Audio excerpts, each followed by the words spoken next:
is the largest non-government school of public service in the country. It graduates 300 to 400 professionals every year from its various programs, ranging from its PhD and master's degrees programs to its executive education training. It has become our tradition in ASOG to welcome reformists and leaders in the public sector to our school to share their ideas, experiences, and sometimes, if they're not corrupt, to teach. Today, we are pleased to collaborate with CNN Philippines and honored to welcome 7 citizens, 6 men and 1 woman, who have picked up the gauntlet of running for the Senate.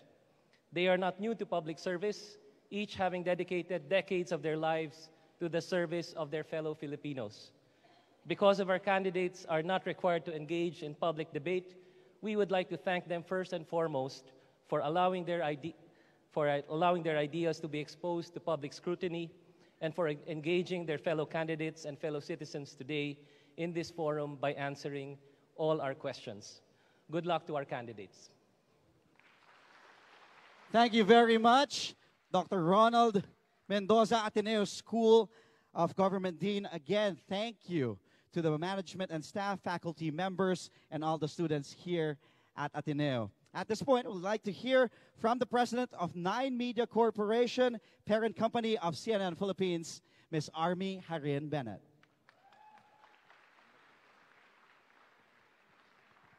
It's so nice to see so many of you here this afternoon. Today's Senatorial Forum is just one of the many ways in which CNN Philippines can provide you with news and information you can trust, especially during this very important time in our nation's history.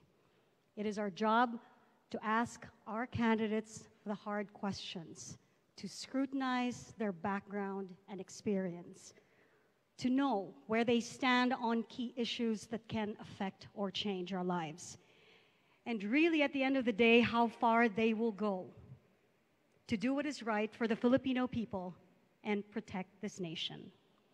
We have just about 3 months to go till our midterm elections. And that's not a lot of time for us to get to know our candidates. And that's why we hope that this forum will serve a purpose, that we can help you make educated decisions on May 13th. We would like to thank the Ateneo de Manila University, particularly the Ateneo School of Government, for partnering with us today to make this Senatorial Forum possible. We are truly grateful. Salamat po sa inyo. And on behalf of my colleagues at CNN Philippines, thank you very much. It is a privilege to serve you every day. Thank you. Thank you so much, Ms. Army Harin Bennett. So today, we will be speaking to 7 senatorial candidates, and they are Rafi Alunan, Neri Colmenares, Samira Gutok, Florin Hilbay, Harry Roque, Mar Rojas, and Erin Tanyada. They are among the dozens of senatorial candidates who are running in the May 13th polls, and our moderators for today's forum will be our very own Ms. Pia Ontiveros and Ms. Pinky Webb. Sociologist Nicole Corato will also be leading our fact-checking team, and she will monitor reactions, questions, and feedback from social media. Our questions will be focused on issues that matter most to all of us, to every Filipino. Again, a few reminders. Please turn your phones into silent mode or turn them off completely. No food and drinks are allowed inside the Hyundai Hall. Thank you. So sit back, relax, and enjoy the program. Use the hashtag #TheFilipinoVotes. Here we go. Dozens of senatorial candidates in the running. 7 of them are here this afternoon. We will now begin the Senate Forum in a few minutes. Thank you.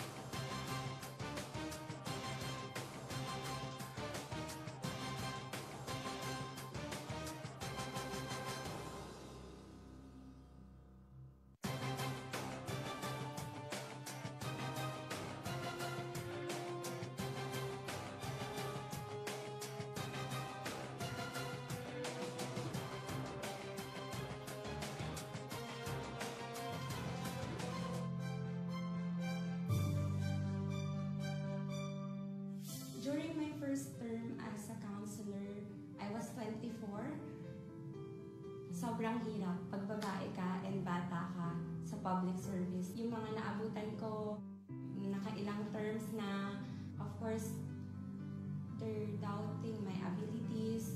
I don't have any background from politics. I was an entrepreneur. When I research about ASO, I think they can help me broaden my goals for my community to ethical leadership and good governance in public service. Now, I gain their trust and respect, and every time we have ordinances or resolutions that we need to pass, they always consult me to polish it. Stephanie Teves, Master in Public Management, graduating class of 2008.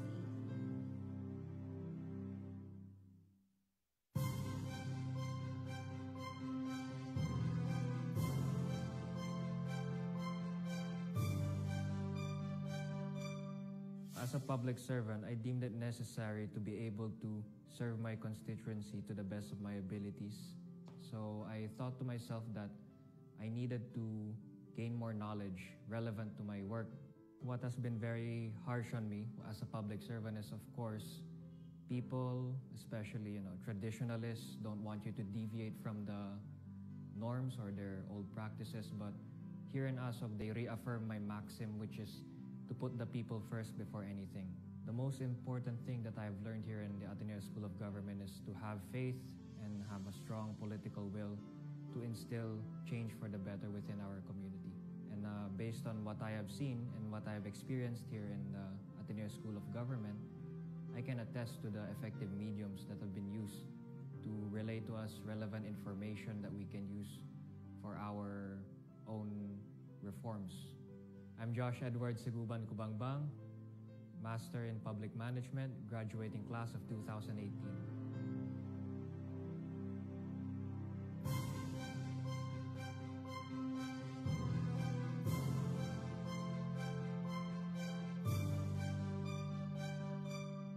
My exposure to the government service gives me an inspiration to continue my passion to communicate with people, help them reinvent, and finally think that all this passion and possibilities can meet.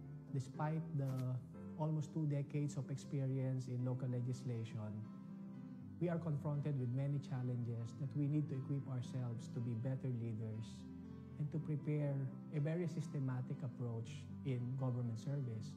I encourage our young leaders today to also embrace the need and the call for enriching their capabilities so that we can serve better the community in the public sector.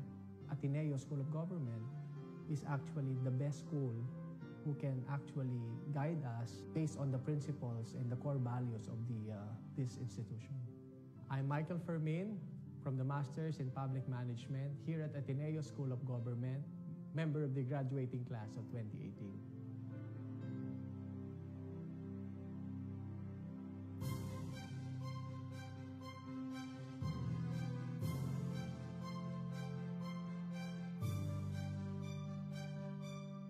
The opportunity to serve as a city councilor was presented to me, and I grabbed that opportunity knowing that I would be widening my horizons in terms of serving the public. I decided to take up my master's in public management because my dad told me that I cannot just go down public service and give or show my medical degree. He told me you have to study again so that you can serve better. Ateneo School of Government made me humble enough to admit that I lack a lot of things. And I think it is admitting to that that makes you realize that you need to learn a lot more to serve better. Man for others. I've been bombarded that line since I was in prep. Back then, it was just a line. And Ateneo School of Government made it more than a line. It made it into a life. And I may not be the best leader, but with that purpose to guide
Rafi Alunan, a two-time cabinet member.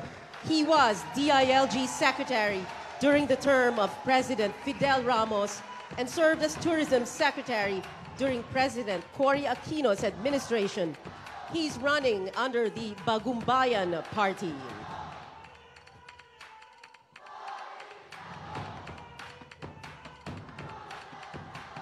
Neri Colmenares,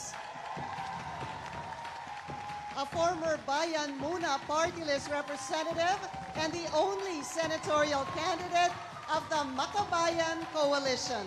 The former congressman is also a human rights lawyer.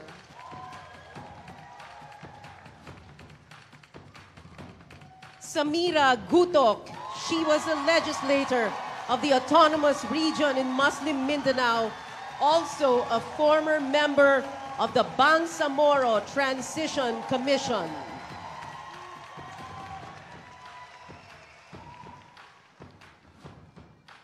Florin Hilbay,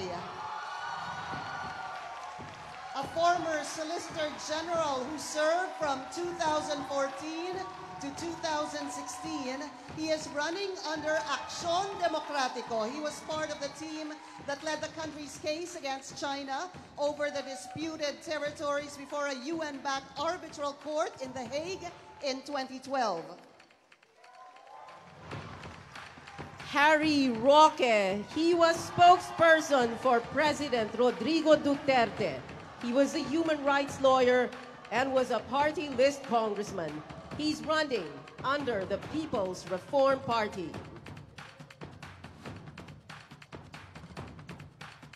Mar Rojas,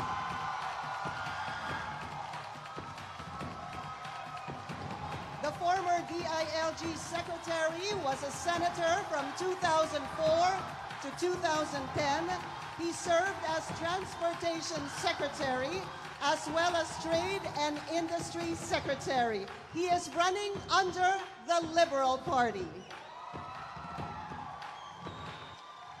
And Erin Tanyada, a former Quezon congressman. He was also former Deputy House Speaker.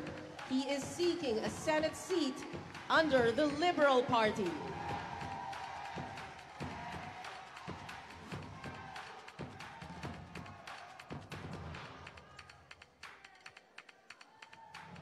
Good afternoon, ladies and gentlemen. Good afternoon, Ateneo de Manila. I'm Pia Ontiveros. And I'm Pinky Webb. Our job is to ask our 7 senatorial candidates the question that matters most to the Filipino people. We have a live fact-checking team together, led by our resident sociologist, Nicole Corato. Welcome, Nicole. Hi, Pinky. Good afternoon. This afternoon, we are joined by a team of sociology students from the University of the Philippines, Diliman. They will fact-check what our candidates are saying and also listening to conversations online. We invite our audiences to join the conversation using the hashtag #TheFilipinoVotes.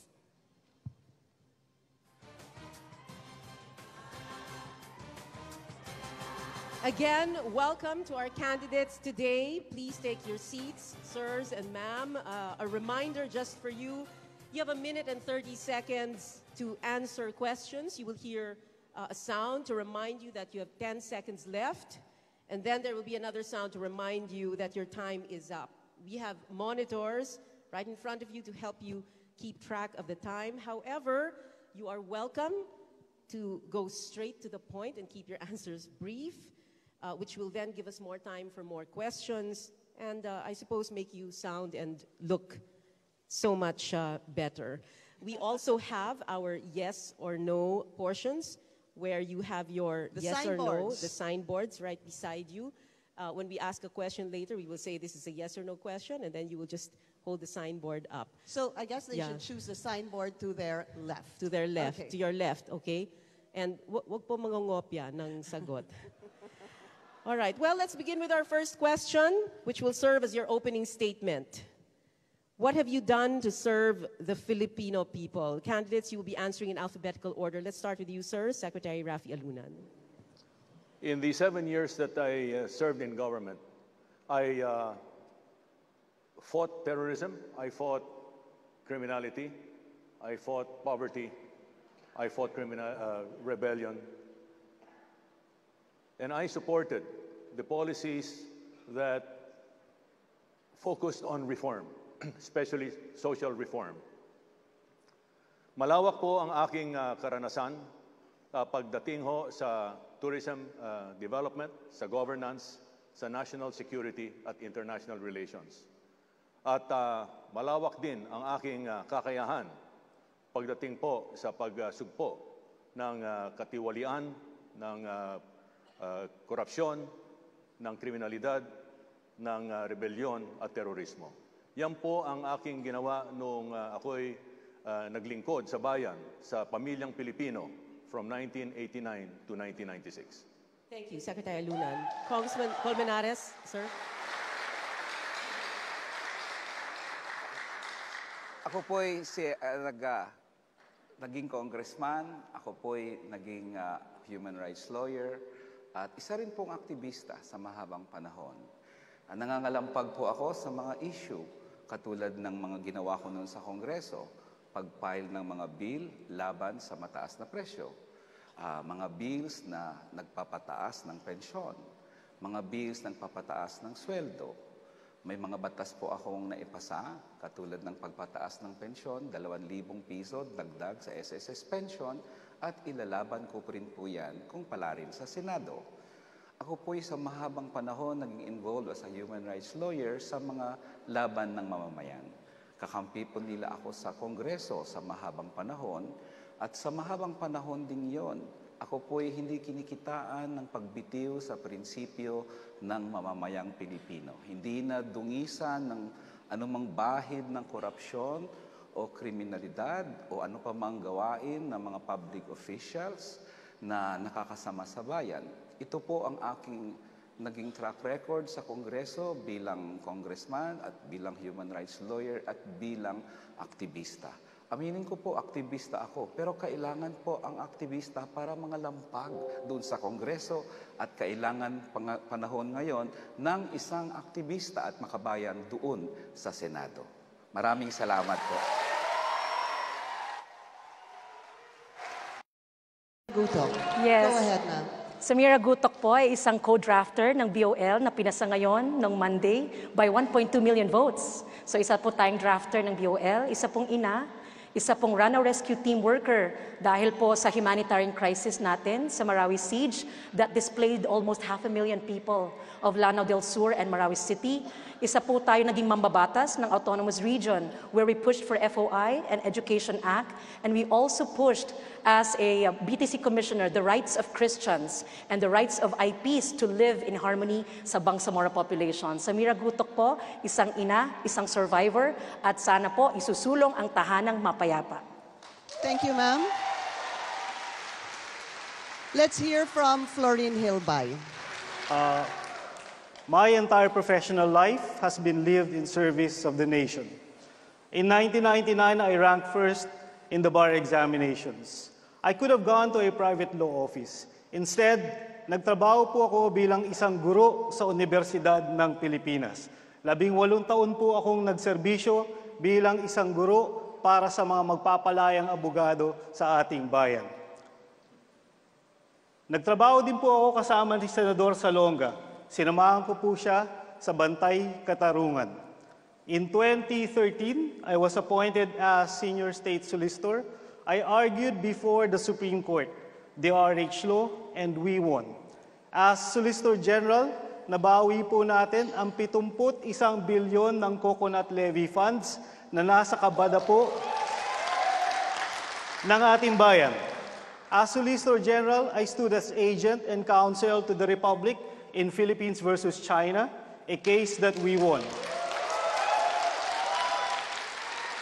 After 2016, bumalik po ako sa Universidad ng Pilipinas bilang maging isang guro muli. Ngunit maraming hamon na nagpalabas sa akin sa universidad. I am a non-politician running for public office. I am Florin Pilo Hilbay. Thank you, sir. All right. Let's now hear from Harry Roque. Well, ako po si Harry Roque.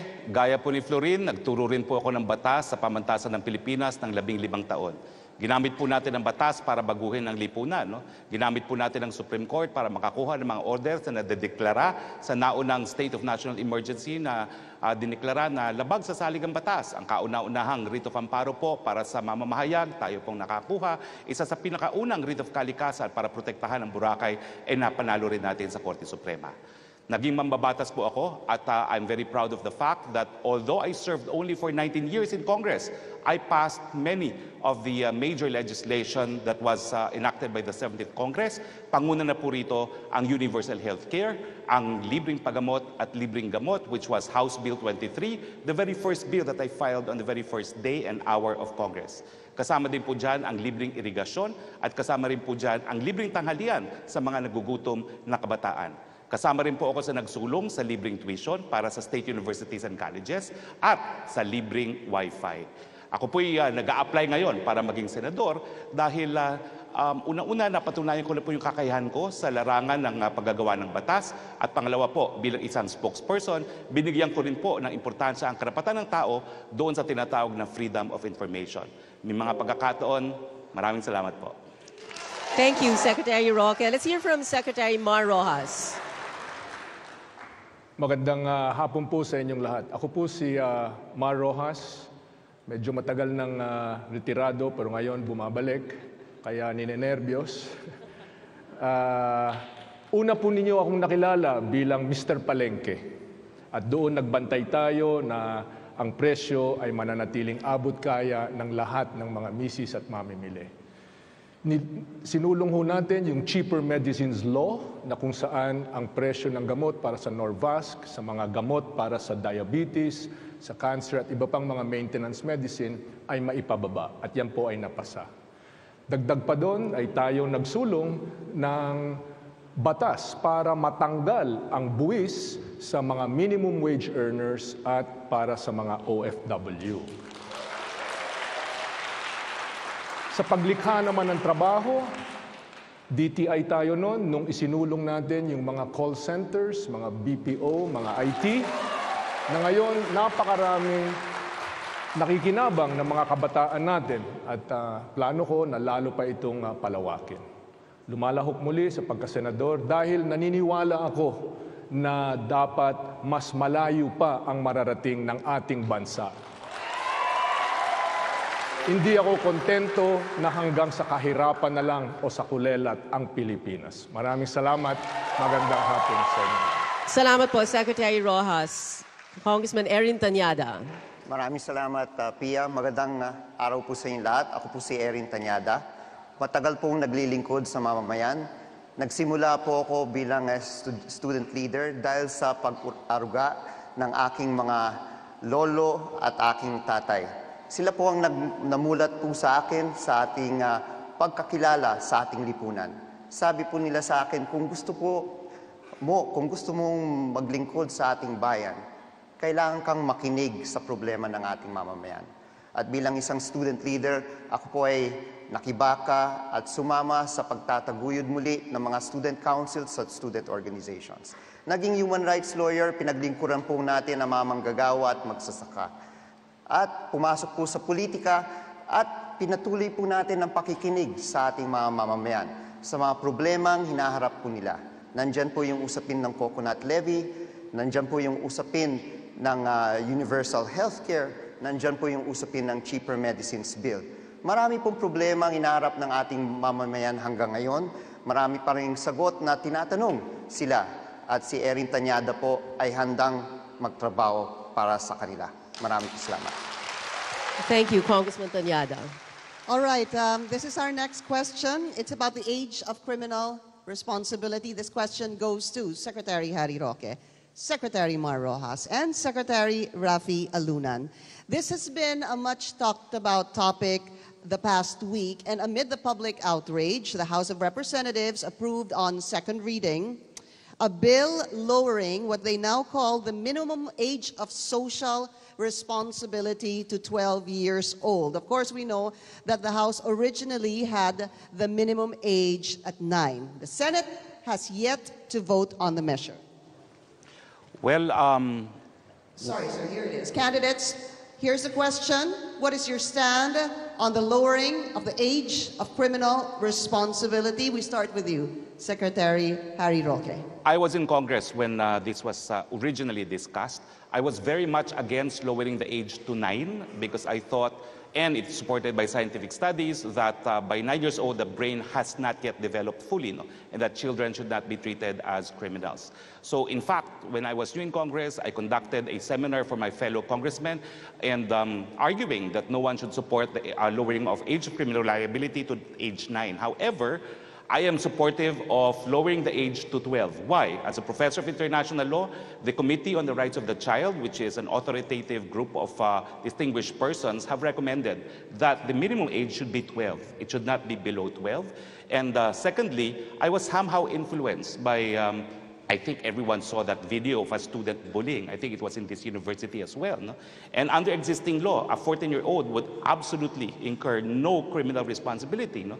So I thought perhaps it should not be 9, but perhaps it should also not be as late as 15. So I'm happy and comfortable with 12. Thank you, sir. Secretary Mar Rojas, you're next, sir. Alam nyo, simple lang ito eh. 18 years old bago ka pwedeng bumoto. 18 years old bago pwede kang uminom ng alak. 18 years old bago ka pwedeng pumasok sa ating armed forces. 18 years old ang age of majority.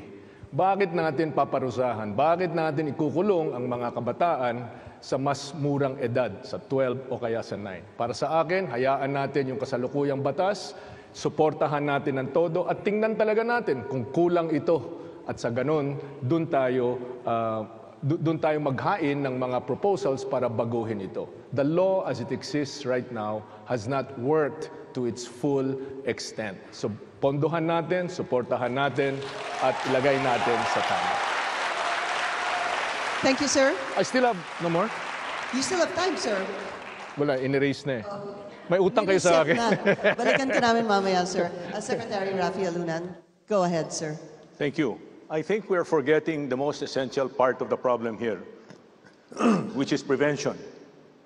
Whether you're talking of 18 years old or 15 years old or 12 or 9, the important thing is for the parents to be very much involved in protecting their young and making sure that they don't get into trouble. I think that whether the age limit is lowered to 12 or 9, I think the parents should be held accountable. There is already a law that holds the parents accountable, but I don't know whether it's being implemented. In the United States, there is a law that heavily penalizes parents who are neglectful of their responsibilities and parental obligations. Now, I also understand that there are juvenile centers already in place. There are 57 all over the country. There should be 114, and the local government units are the ones in charge. Unfortunately, they're not doing a very good job. And I think this is a good opportunity for civil society to come in and help their governments, because in so doing, they'll help themselves and they'll help the youth at risk and in conflict. I helped Balay Pag-asa, a juvenile center in La Salle, Bacolod, which was set up by Brother Gus Boquer and Danding Cojuangco. And I think we should do that all over the country, civil society and government working together. Salamat po. Maraming salamat. The law is enough. That's what they're saying. Secretary Rafi Luna. From the minimum age of criminal responsibility, we'll talk about this next question. This is a yes or no question. Please get your signboards beside you to your left. The one to your left, gentlemen. We asked this during our last senatorial forum. Do you support reimposing the death penalty for drug-related crimes? Yes or no? Yes for Secretary Alunan, no. And no for everyone else. No for everybody else. Drug-related crimes, yes. All right. One wala tayong versus explanation time. 6. No explanation. And of course, we are also monitoring reactions and questions from social media. We will be asking those questions later on in the program. When we return, a question on the administration's controversial war on drugs. You're watching a CNN Philippines special presentation, our second Senatorial Forum for this election season.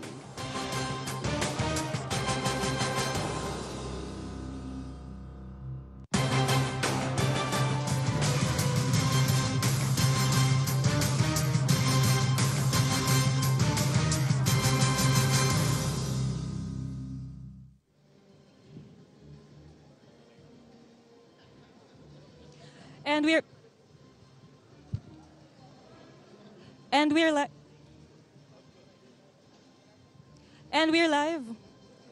And we're live at CNN Philippines Online. So we got some questions from social media addressed to some of our candidates. And the first question that we got from social media is addressed to Samira Gutok. So if Samira, we have a question from Samira. Hi. Hi. We're right here. We have a question for you Yes, from Nikki. social media. And the question is about the quality of education in rural areas. And the question wonders what you will do to help improve the quality of education in rural areas. I'm a strong supporter of Teachers for Barrios programs. Importante po ay maging accessible po ang edukasyon natin sa mga rural, sa mga mountain areas, our non-accessible areas. And for me, Teachers for Barrios are a necessary, vital legislation or a component of educational reforms that we should look at. Teachers for Barrios ensures that children outside the formal system, the formal city areas, are made accessible and are able to get into the school system. Thank you, Samira.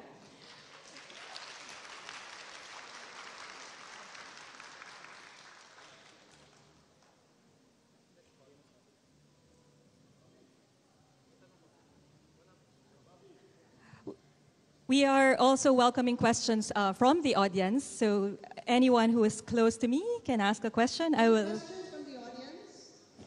There you go. We have a question at the back. If we can meet in the middle, maybe we can take your question. Just please introduce your name and your affiliation. And let's keep this brief. Good afternoon, everyone. I'm Dale from De La Salle University. Now, I would like to ask the senatoriables, what do you think should be done in order to restore the faith of Filipino people in vaccines, considering that it declined due to the politicization of the public health sector? Let me just pick one candidate. Okay. Sige, kay former spokesperson Harry Roque na lang. Yes. Well,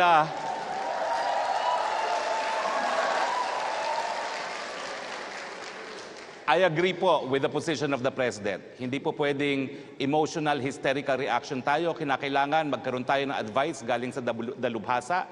Nagtalaga po ng 3 dalubhasang eksperto ang Presidente at pakikinggan niya ang findings nitong mga dalubhasang ito. So kung mapapansin niyo po, ang Presidente is very cautious in commenting on the Dengvaxia issue. Sinabi niya nung una, if he were present at that time, he would have done the same thing. But at the same time, tinitignan niya, pinapatuloy yung investigasyon kung may pananagutan talaga yung Sanofi. No? Pero hanggang ngayon po, nag-aantay tayo ng findings ng mga dalubhasa, and I think the sooner that it is released, the better.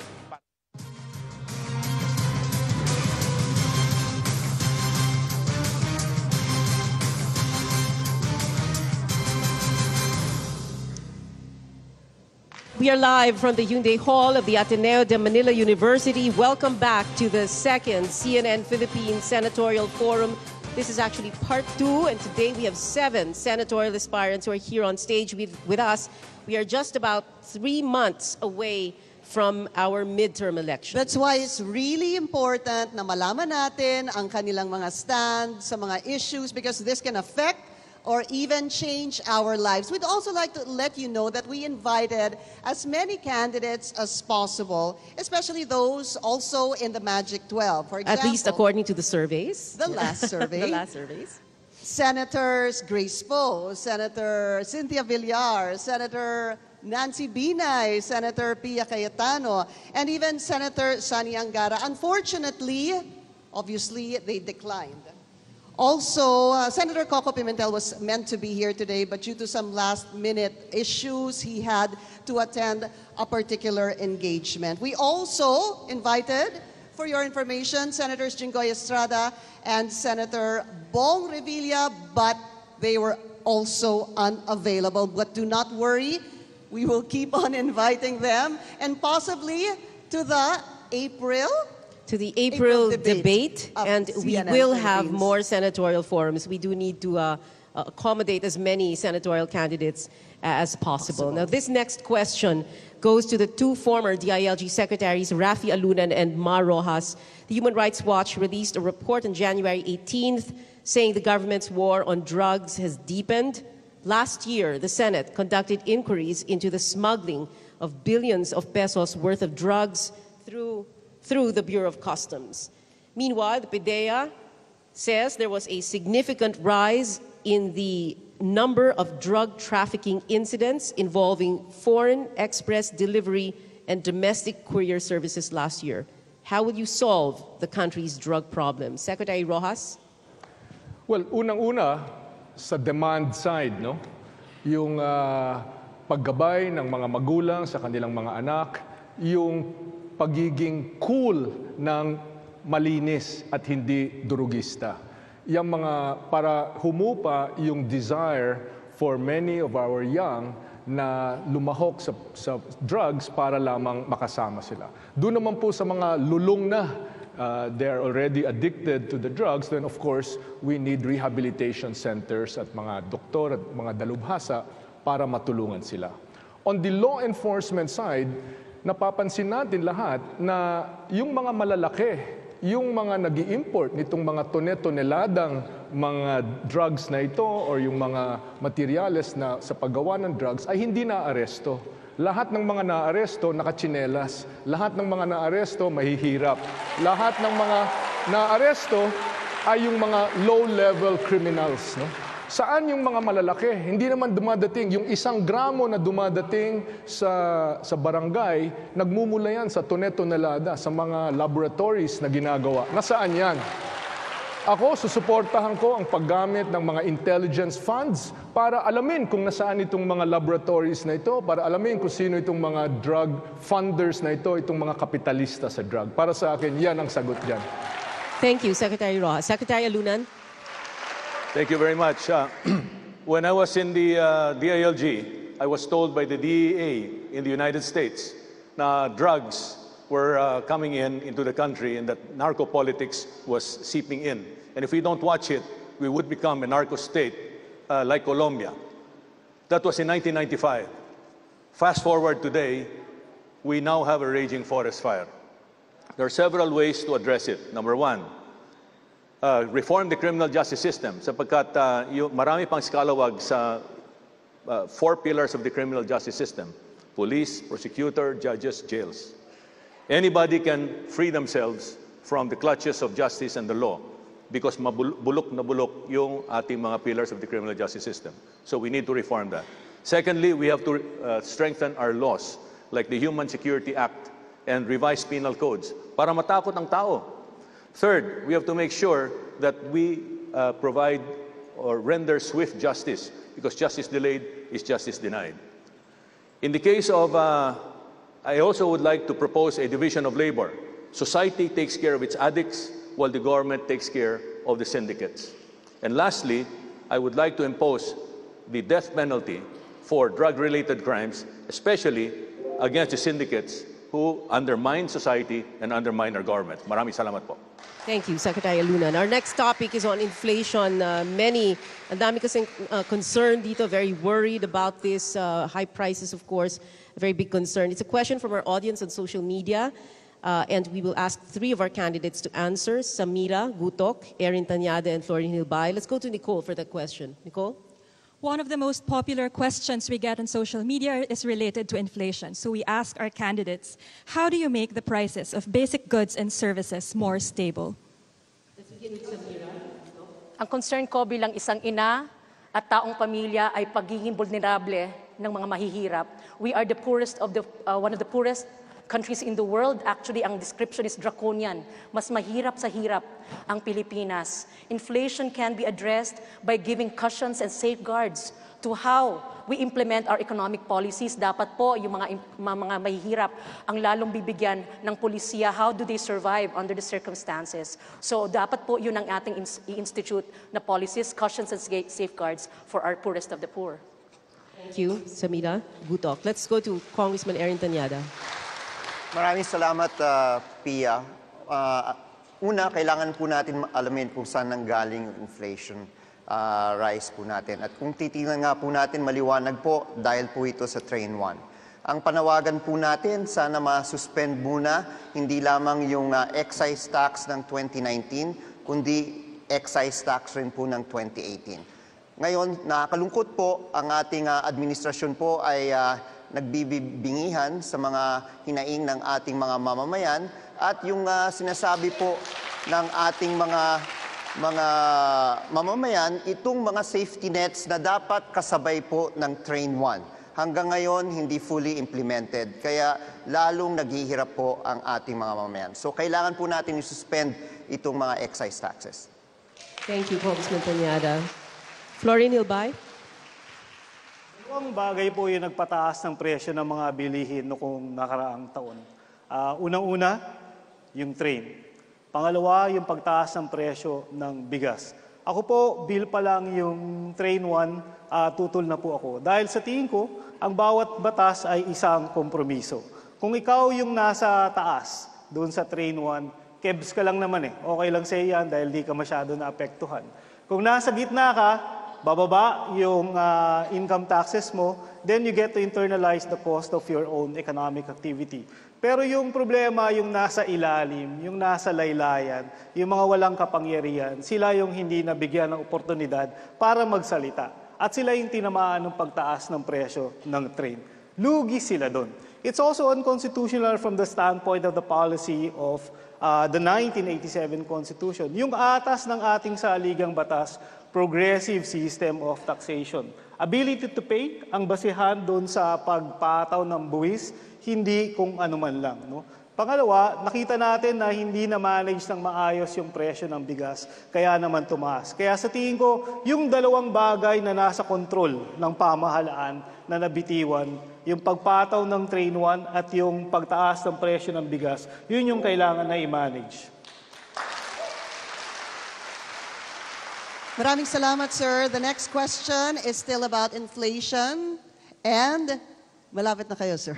And this one goes to Congressman Nery Colmenares, Secretary Harry Roque, and Secretary Mar Rojas. How can we bring down the price of rice and protect rice farmers at the same time? Congressman Colmenares, go ahead, sir. Thank you. Well, ang unang problema talaga sa pagtaas ng presyo ng bilihin ng bigas, for example, ay ang kulang talaga ang suporta ng gobyerno sa agrikultura. Can you imagine that? A government which imposes irrigation fees sa mga magsasaka niya. Kumpara sa Vietnam, kumpara sa Thailand, tayo lang ang nag-impose ng irrigation fee, kaya mahal ang production cost. So dapat talaga suportahan ng gobyerno yan. Pangalawa po, inflation is affecting even the rice industry. Mataas ang presyo ng gasolina, tubig, kuryente. Bakit? Ay grabe ang pataw ng gobyerno ng buwis. Saan ka nakakita ng bansa talagang halos itatax lahat ng inflationary products? Kuryente, tubig, langis. Pag tinaasan mo yan ng tax, tataas lang lahat ng presyo ng bilihin. Kaya ang mga magsasaka natin, pag-transport mo pa lang ng iyong, ang iyong produkto, lugi ka na. Kaya, siyempre, sabihin nila, mas mura sa Vietnam, mas mura sa Thailand. Bilyon-bilyon ang ginagastos ng gobyerno para sa yumaman ng magsasaka ng Vietnam, ng Thailand, iba pa. Dapat bilyon-bilyon igastos sa magsasaka para yumaman ng ating magsasaka. Yun po ang problema dito. At secondly, maraming kartel po dyan sa rice industry. Dapat tigilan ng kartel na nagmamanipulate para itaas ang presyo ng bigas at mga bilihin. Salamat po. Secretary Harry Roque. Natin ngayon yung bagong panukalang batas na yung tinatawag na rice tarification. No? Importante po na mapababa ang presyo ng bigas dahil yan po ay malapit sa ating sitmura. At sa tingin ko po, no, kung kulang talaga ating produksyon ng bigas, tayo kumalap sa ibang mga bansa. No? Pero importante rin na yung papel din ng NFA, ipagpatuloy natin. Sa proseso na nagkakaroon ng stockpile ng NFA, dapat kung anong dapat na presyong ibigay sa ating mga lokal na mga magsasaka, ibigay na natin. Binabayaran naman natin ang mga dayuhang mga magsasaka. No? So kung ano yung bayad natin sa kanila, ibigay na rin natin sa mga lokal na mga magsasaka yung ganong presyo na pinambibili natin. Pangalawa, Importante pong labanan pa rin ang korupsyon dyan sa NFA. Alam po natin, kaya tayo nagka-problema dahil sa issue ng korupsyon. Kinakailangan po mapanagot yung mga hindi bumili ng mga panahon na dapat sila bumili ng bigas, at importante yung mga maparusahan, yung mga nagkalap ng bigas na hindi naman nakarating sa taong bayan. Sa akin, it's still about the rule of law. It's still about enforcing our laws against graft and corruption. Kaya po nagkulang bigas, nagkaroon ng korupsyon dyan sa NFA. Secretary Mar Rojas, sir. Pinky, I feel very strongly about this, no? Alam niyo po, sa larangan ng bigas, unang-una, nakakadismaya na ang ating pera pupunta pa sa Thailand, sa ibang mga bansa para makakain lamang tayo. Samantalang may mga magsasakang Pilipino na kaya naman nilang i-produce yung pangangailangan natin. Ang average harvest, ang average yield sa Pilipinas is 4 tons per hectare.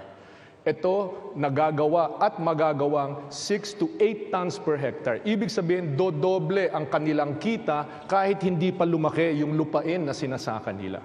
Ito nagagawa na, you know where? Negros Occidental, isang probinsya na kilalang kilala para sa tubo. Ngayon, they have 30,000 hectares averaging 6 tons per hectare and going to 8 tons per hectare. Certified seeds, ang importante, tulong sa mga magsasaka at murang pautang para hindi sila baon sa utang. Hindi pa nila na itatanim yung kanilang sasakahin, naiutang at nabenta na nila. Pangalawa, post-harvest facilities. DA natin mismo nagsasabi, 25% ng inaning palay hindi nako-convert into rice dahil purol yung treasure, dahil binibilad sa kalye. So we can improve, we can double the income of the farmers and as well as increase it by 30%. Thank you. Secretary Rojas. We have another yes or no question. Get your Candidates, please signboards prepare ready. your signboards. Should Congress compel President Duterte to make his medical records public, whether or not it is a serious illness, as the Constitution says? Yes or no? Yes. Yes. Everybody. Oh, okay. No from Rafi Alunan and Harry Roque. Okay. Wow, the audience reaction, huh? Pia, 2 no's. 2 no's. Rafi Alunan and Secretary Harry Alunan Roque. and Secretary Harry Ang sarap Roque. sana tanungin, ano? Explanation, nga, pero hindi pwede. Kaya nga, yes or no? Pia, baka sa break. Baka sa Tanungin break, natin. no? At ang sarap tanungin ng audience, bakit kaya ganyan kayo mag-react? But anyway, okay. All right, this is... We're gonna go on a break, Pia. This is a CNN Philippines special presentation. When we return, we're going to talk about traffic, which is costing this country 3.5 billion pesos a day in lost opportunities. The challenge now is to how to make creative use of our time when we are stuck in traffic, And Pinky. the thing is, if this is not addressed, this is going to cost us 5.4 billion pesos a day by 2035. So, you want to find out their answers? We'll be back after this break.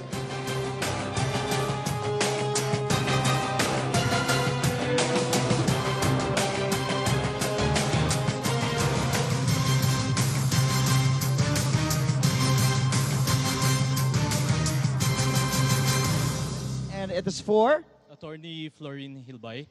former Solicitor General Florin Hilbay. Your question is? Sir, what are your perceptions on the Philippine-China relations and its implications on geopolitics? I think we've made a very big mistake in making a 180-degree turnaround. When we fought for the West Philippine Sea, everybody looked up to us. We were seen as fighting a just cause, and that just cause was fought in courts, not in the battlefield. And that was a good thing to do. I think we're losing a lot of credibility, not only among Filipinos. 84%, I think, of Filipinos are disappointed with the administration's policy with respect to the West Philippine Sea. We've incurred a lot of reputational costs as well, all over the world. I would have thought that winning the case in Philippines versus China would have been a very good platform for us to build a rules-based alliance with our countries, with other countries like Vietnam, Malaysia, Thailand, Singapore, Japan, South Korea, Australia, EU, the United States. And that would have been a very strong counterforce to the aggression of China. We need to make sure that China incurs a very heavy reputational cost for disrespecting international law. Hindi sila pwedeng mamili ng international law. Pag pabor sa kanila, okay sila. Pag hindi pabor, ayaw nila at dinidisrespeto. Thank you. Thank you, sir. Thank you, John. Let's go to Nicole for more questions on our social media. Nicole? Thank you, Andre. We actually have a question for Secretary Mar Rojas from social media. The question is, what drives you to run again in public office? Alam nyo, tumawid na ako sa pagiging senior citizen itong nakaraang mga taon na ito. No? Wala sa itsura.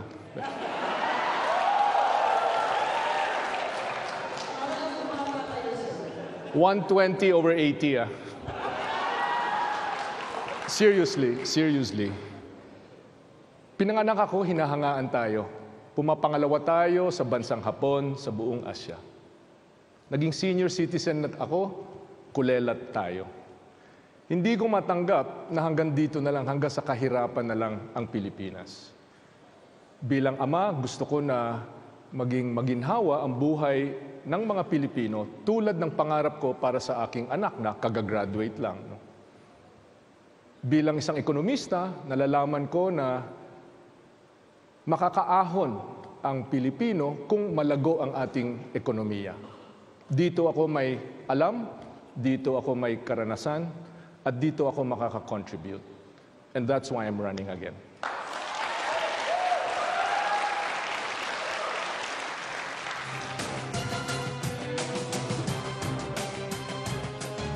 Okay, we have a couple of seconds left. No more question. Hindi na kaya. Later on, siguro pagbalik natin.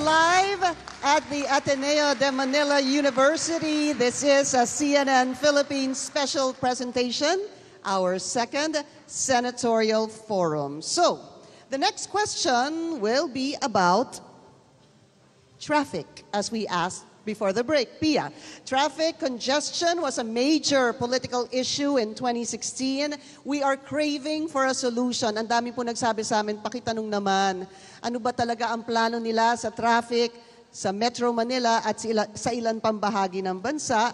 So, we need to ask our candidates. But we'd like them to be a little bit more specific about this. The question goes to three of our candidates. That's Neri Colmenares, Erin Tañada, and Samira Guto. What are your proposed short-term and long-term solutions to our crippling traffic problem? Congressman Colmenares, let's start with you, sir. Well, ang unang problem sa traffic, pinrivatize lahat. Kuryente, tubig, ngayon pati transportasyon. Kaya tutol talaga kami na binenta ng gobyerno ang MRT.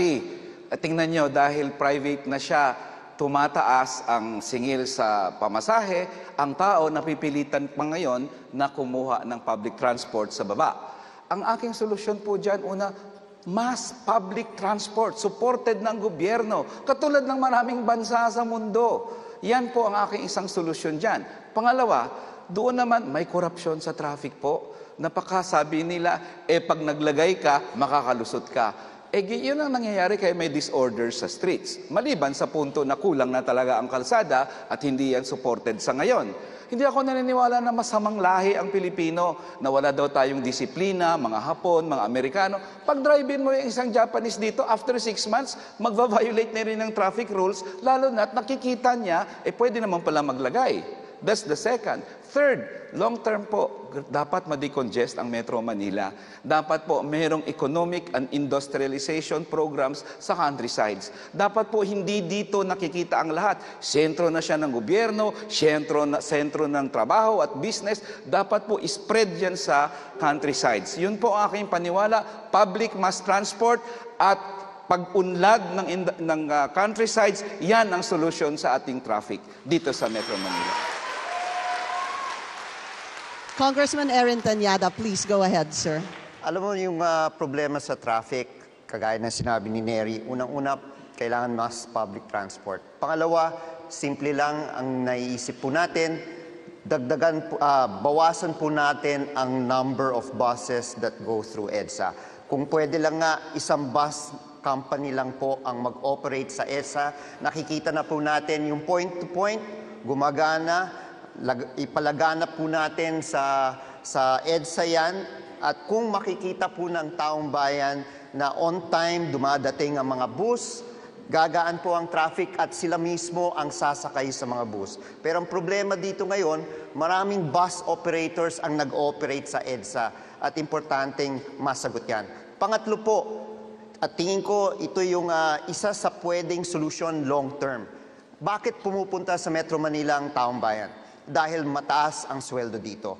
Kailangan po natin tignan ang minimum wage po natin. Kung kailangan magkaroon ng isang minimum wage sa buong Pilipinas, yun po ang magdi-disperse ng mga tao sa mga probinsya. National minimum wage, sir? Okay. Pwede. All right. And Samira Gutok?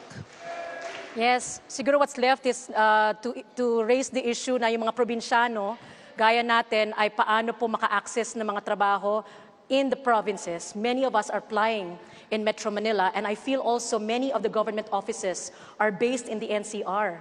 The MMDA has to work with regional planning offices on how we can study on cascading opportunities in the provinces. We are going to have to think seriously to transfer some government offices to the provinces as well. Thank you, Samira Gutok. Our next question. The Labor Department has confirmed an influx of foreign tourists, particularly Chinese nationals who end up working here. This is a question for four of our candidates: Florin Hilbay, Rafi Alunan, Harry Roque, and Mar Rojas. What can you do to protect Filipino workers and ensure that they are not denied jobs they are qualified for? Florin Hilbay first. Malinaw sa akin na may kaakibat na korupsyon doon sa nangyayari. No? Karamihan doon sa mga pumapasok dito ay illegal. Hindi natin sila natatrack, hindi natin alam kung bakit sila nandito in the first place. And that is a problem that is of paramount importance. The corruption that is associated with the influx of Chinese workers. Yung mga Chinese workers, naghanap lang naman sila ng oportunidad dito. Katulad ng mga Pilipino na naghanap ng oportunidad sa ibang bansa. Pero I think there's a responsibility within government for allowing a substantial number of Chinese workers to work illegally. And now, they're about to compete with Filipino workers. And ang rhetoric ng ating pamahalaan ngayon ay wala pa daw skilled workers na Pilipino, kaya naman nakakapasok yung mga Chinese workers dito. I think it's demeaning to Filipino workers and it's justification of the corruption that is associated with the influx of those Chinese workers here. Thank you. Florin Hilbay. Secretary Alunan.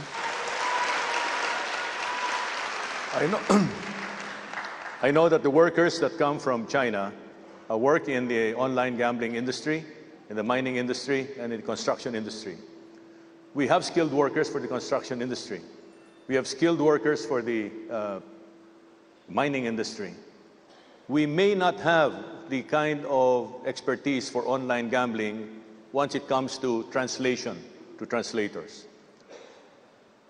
But there is a problem with online gambling, and even China itself realizes that. It has clamped down on online gambling to the detriment of the Malaysian economy. And pretty soon, I expect China to clamp down on online gambling in the Philippines as well. But more than that, I think there are people that are allowed inside the country because of corruption. And that's because our gatekeepers, like the Bureau of Immigration, are easily bought. And there's also a lot of human smuggling going on. Our borders are very porous, and we don't have enough gatekeepers to prevent people from coming in. So government has a lot to do, in terms of upgrading its capacities and its capabilities of securing the country, protecting the people, and making sure that elements like unwanted labor, replacing Filipino labor, are prevented. Thank you, Secretary Alunan. Secretary Roque. Well, naniniwala po ko na ang trabaho sa Pilipinas ay para po sa mga Pilipino. Ang tanong, meron ba talagang sapat na mga manggagawa, lalong-lalo na doon sa mga industriya na nangangailangan? Kailangan po ng masusing pag-aaral kung ano talagang kakulangan natin at kung meron ba tayong sapat na manggagawa para gumawa nito. Huwag nating kalimutan na 11 million ng mga Pilipino po nagtatrabaho rin sa iba't ibang bansa. Bakit? Dahil sa mga bansang ito, hindi sapat ang kanilang mga manggagawa. So sa akin po, kailangan magkaroon tayo ng inventaryo. Ano ba talagang kinakailangan natin sa build at anong kailangan ng mga pribadong sektor? Pag-aralan natin ilan ang available na market natin dito. Siyempre po, kinakailangan ang gobyerno mag-train ng mas maraming skilled and semi-skilled workers na kinakailangan natin dito. Pero kung talagang kulang, doon natin bigyan ng mga legal ng permits at kinakailangan ipatupad ang mga batas. Meron naman po mga palantutunan kung kailan nagpapayag tayo na mag-empleo ng mga dayuhan. Isa po dyan ay walang Pilipino na kayang gawin ang trabahong yan. Importante na mapatupad yung batas na yan dahil kung hindi po, hindi mapapangalagaan talaga ang interes ng mga Pilipino. Thank you, Secretary Roque. Audience, can we please request you to restrain your enthusiasm? Thank you very much. Let's go to Secretary Rojas. No to Chinese workers coming in and replacing Filipinos. Wala naman. Anong pinag-uusapan natin dito? Sa construction, pagkakarpintero, pagtutubero, pagiging mason, kaya ng Pilipino yan. Maraming Pilipino ang may kayang gampanan yung trabaho yan. Sa mining, sa paghuhukay, maraming mga Pilipino, small scale, large scale, mga Pilipino kaya yan. Pati sa online gaming, para sa akin, hindi maganda na ang ating ekonomiya ay nakasandal sa pagsusugal. Kasi isipin natin, no? Ang dahilan kung bakit nandito yung mga online gaming na yan ay dahil ipinagbabawal sa China. Sila mismo. Illegal ito sa kanila. Bawal ito sa kanila. Kaya tayo ngayon ang nagtatrabaho dito. Ngayon, sandali lang. Last point, no? May mga kasunduan tayo sa pagitan ng Pilipinas at China na kung saan yung so-called official development ng China, bahagi ng kasunduan, may provision doon na nagsasabi dapat Chinese workers ang magtrabaho doon. Kung ganun ang tulong nila sa atin, yung ayuda, yung pautang nila sa atin, hindi na bale. Thank you, Secretary Rojas. Akala ko inunahan tayo ni Secretary Rojas sa yes or no question. All right. The next topic, also very important. It's about air traffic congestion. We'd like to hear from Nery Colmenares, Samira Gutok, and Erin Tanyada. Candidates, what is your proposed solution on air traffic congestion? Let's start with Congressman Nery Colmenares. Go ahead, sir. Alam niyo po, nung nag-imbestiga kami dyan sa air traffic congestion, kasi may bill po ako dati, Magna Carta of Airline Passengers' Rights, na kung saan mahigpit talaga yung bira sa mga airline companies na nagdi-delay, nagka-cancel ng flight. Pag ma-delay ang flight mo ng 3 hours or more, dapat magbayad ka ng 10,000 sa mga biktima mo na mga pasahero.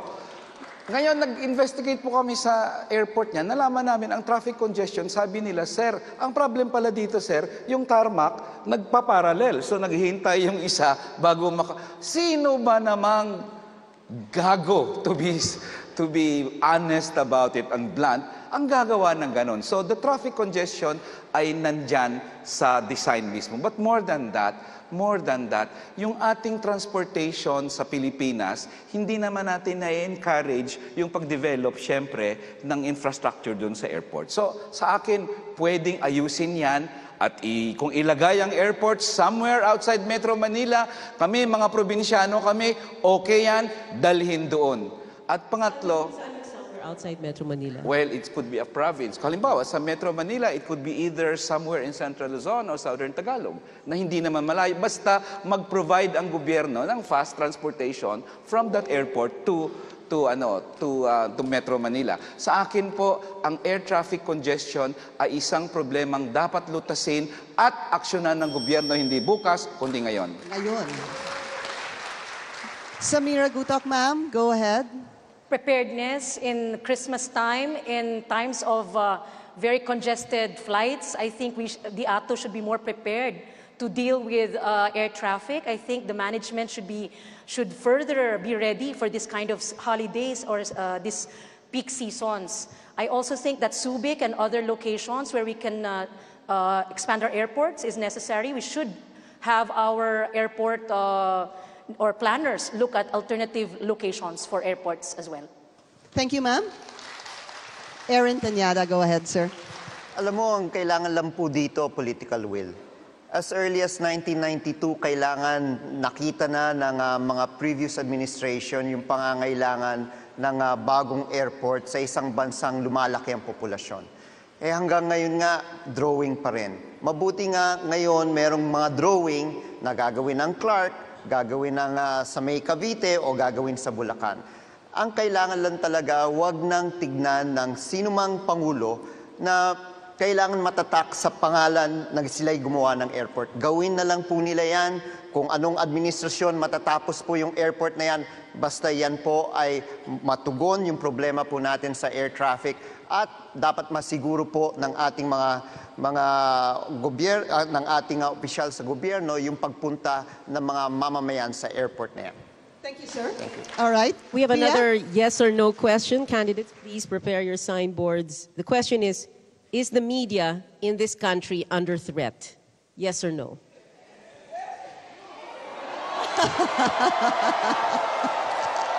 Ang ganda ng audience reaction eh. Yeah. Same as the last question. No from Rafi Alunan and Harry Roque and yes from everyone else. So, pareho sinagot nila kanina and ngayon. Pero iba yung question namin pero pare-pareho lang ang sagot. We're live as usual, ang sarap tanungin ng audience, ba't kaya kayo mag-react? Maybe Nicole will have to ask that, right? We're live here at the Ateneo de Manila University. This is a CNN Philippines special presentation, our Senatorial Forum, Part 2. We'll be right back.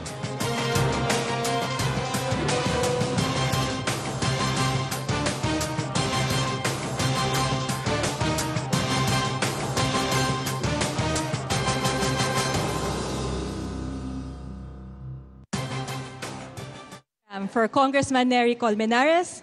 Congressman Colmenares, the question is, do you think our president is asserting our sorry, that's the wrong question.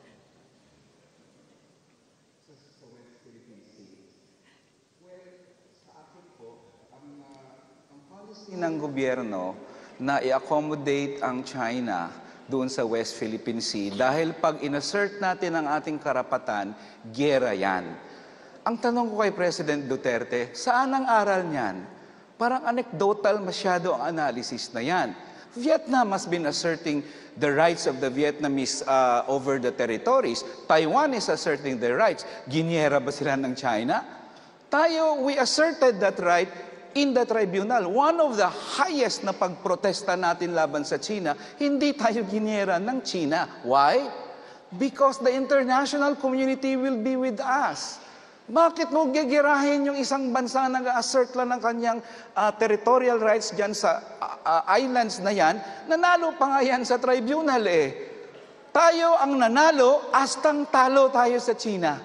Kaya as early as 2008, nag-file na kami dyan sa Korte Suprema, joint exploration ni Gloria Arroyo at ng China, JMSU. Sinabi namin sa Korte Suprema, this is unconstitutional. This tramples our sovereignty. Bakit natin hayaan ng Chinang mamamayagpag dyan?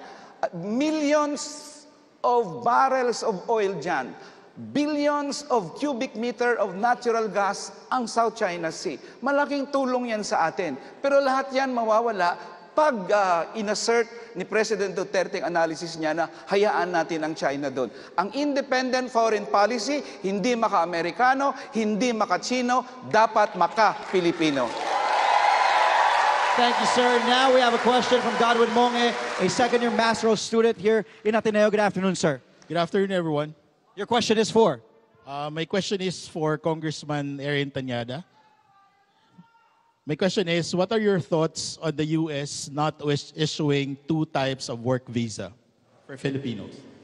Well, it is within their rights to do that because we have to recognize that the U.S. is a sovereign country. So if they intend to have that type of policy with regard to any citizen, then we have to respect it. Thank you, sir. Go ahead, Andre. Okay, maybe one more. Okay, we have a question Very for? fast one, please. Judy, have a question for who? Kay Marojas. Nabanggit ni President Duterte na very receptive siya sa idea na government takeover sa Hanjin. Pabor po ba kayo dito? Or susuportahan niyo po ba ang president natin dito? Well, sa akin, ang decision dyan, makikinabang ba ang Pilipino, no? Siyempre, kinakailangan bigyan ng tulong yung mawawalan ng trabaho dyan sa Hanjin, no? So I'm for giving them alternative sources of livelihood kung hindi natin na makukontinue operation ng Hanjin. Pero ang tutulak ko is, in the end, baka mamaya, nalulugi yan dahil talagang palugi yan at ipagpapatulog natin ang magbabayad ay yung sa bayan ng Pilipino.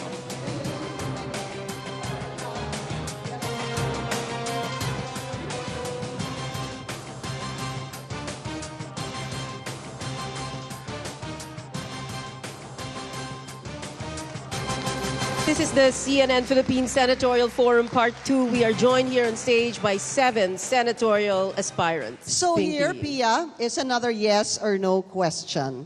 I wonder if they're going to answer the same way again. The COMELEC proclaimed on Friday the ratification of the Bangsamoro Organic Law. Do you believe that the Bangsamoro Organic Law will help establish long-lasting peace and uplift the lives of our fellow Filipinos in Mindanao? Yes or no? Different answer No this from time Nery around. Colmenares. Yes from everybody else. Our next question still on Mindanao. This is for Samira Gutok, Rafi Alunan, and Florin Hilbay. Just this morning, we had twin explosions in the cathedral in Jolo in Sulu. 27 dead, many more wounded. Is martial law justified in Mindanao? We'd No. like you to explain your answers, please. You have 1 minute and 30 seconds. Samira Gutok, you first. No, it is not justified. We stood in Congress as an evacuee leader to cite incidents of human rights violations at certain instances and locations within Mindanao. There is no invasion. There is no lawless rebellion. There is a group of young people who took to the street to oppose what they felt was a warrant of arrest on their colleague, Hapilon. So we thought that there should be strengthening more of our peacekeeping measures. It should be an enforcement by the PNP, the military that should be taken to task. Hindi po kailangan ng malawakang martial law. At ang ibang areas naman sa Mindanao ay addressed ang kanilang peace at order. So I feel that martial law is uncalled for. We have a freedom of press. It should be guaranteed. The right to liberty and motion should be guaranteed. And it is under threat under martial law. Thank you, Samira. Secretary Alunan. Well, first of all, martial law is favored by the people of Mindanao. And they consider it as a... Let's give Secretary Alunan a chance to explain. Go ahead, sir. And they consider it a preventive measure because Mindanao still has many threats: banditry, terrorism, insurgency. To the right of Mindanao, from the middle of Mindanao to the right, you have the NPA. To the left of Mindanao, you have the insurgency, as well as terrorism, as well as ISIS-related organizations. As you can see, Marawi is Exhibit A. And what happened in Jolo is another case in point. I think to the extent that the people of Mindanao are comfortable, are safe and secure, because of martial law, then let's grant it to Mindanao, to the people of Mindanao. The important thing is that martial law in Mindanao is not the same as the martial law of the Marcos era. It's very, very different. These guys are laid back. They prevent. They act to prevent act of terrorism, and if necessary, use every force to crush, to deter, detect, and crush threats against the public safety and security of the people. Thank you, sirs. Florin Hilbay. Ang ating presidente at kahit sinong presidente ay may kontrol sa sandatahang lakas natin at kayang rumisponde sa kahit anong problema nang hindi nagdedeklara ng martial law. Si President Erap, pinasok niya ang Camp Abu Bakar, nagsampa ba siya, nagdeklara ba siya ng batas militar? Hindi. Si Presidente Aquino, Zamboanga Siege, Sulu Siege, nagdeklara ba siya ng batas militar? Hindi. No? Ang pagdedeklara ng batas militar ay usaping legal at constitutional. Hindi komportable ba ang mga tao doon sa lugar na yon o hindi. Noong 2017, nagdeklara ng batas militar, in-extend sa kadulu-duluhan ng 2017. Noong 2018, in-extend ang batas militar. Kahit na sinabi na tapos na ang giyera, nagsampa kami ng kaso sa Korte Suprema, tinanong ang the Armed Forces of the Philippines, do you need martial law? Ang sabi ng AFP, we don't need martial law. Sa harap ng mga miyembro ng Korte Suprema, hindi natin kailangan ng batas militar. And it doesn't demean the power of the President to use the Armed Forces of the Philippines. Walang kinalaman sa solusyon ang problema. Yun ang problema natin. Thank you, Florin Hilbay. Our next question is for Nery Colmenares, Harry Roque, and Erin Tanyada. You did answer this a while ago, sir. Napaka-importante para sa mga manggagawa nitong tanong na to. But it's a question from the Kilusang Mayo Uno, which they emailed to us. Ano po ang tindig ng mga senatoriable sa pagkakaroon ng national minimum wage? Congressman Colmenares, you go first, sir. Nag-file na po kami ng isang national minimum wage bill sa ilang termino ko sa Kongreso. Bakit? Dapat po may minimum wage, itaas ang sahod. Walang question dyan. 537 pesos sa NCR, saan ka pupulutin nun? But more than that, dapat pantay ang sahod sa buong bansa. Bakit? Ang presyo ba dito ng kung anong bilihin dyan sa SM North o sa Ayala, magkaiba sa presyo ng SM North o Ayala sa ibang probinsya. Mataas pa nga minsan ang gasolina doon. The inflation rate in many regions are practically higher, if not the same, ng NCR. So bakit mas mataas ang sahod sa NCR, mababa ang sa probinsya? Dapat po pantay-pantay patas ang sahod sa National Minimum Wage Law. At hindi kami sang-ayon sa regionalization ng wages. Ang hirap ng buhay sa probinsya, bibigyan mo lang. Ilocos is one of the lowest. In fact, parang 300 plus pesos ang minimum wage sa Ilocos. Sa ibang probinsya sa Bicol o sa Mindanao, all these talk about mas mababa dapat ang sahod sa mga probinsya. Hindi po kami sang-ayon yan. At isa yan sa mga ifa-file kong bill kung sakaling palarin ako sa Senado, isang wage national, pantay-pantay, mataas sa buong bansa. Ano po yung amount? Very quickly, sir.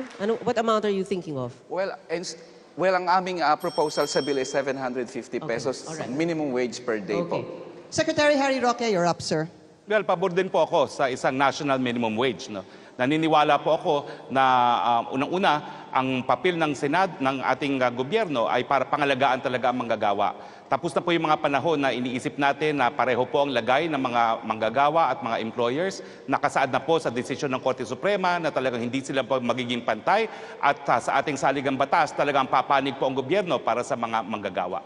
So ang importante po, malaman natin kung anong tamang minimum wage na hindi naman po makakaapekto doon sa mga namumuhunan at ang importante rin po, siguraduhin natin na yung inflation o yung pagtaas ng presyo ay pantay-pantay sa buong Pilipinas. Thank you.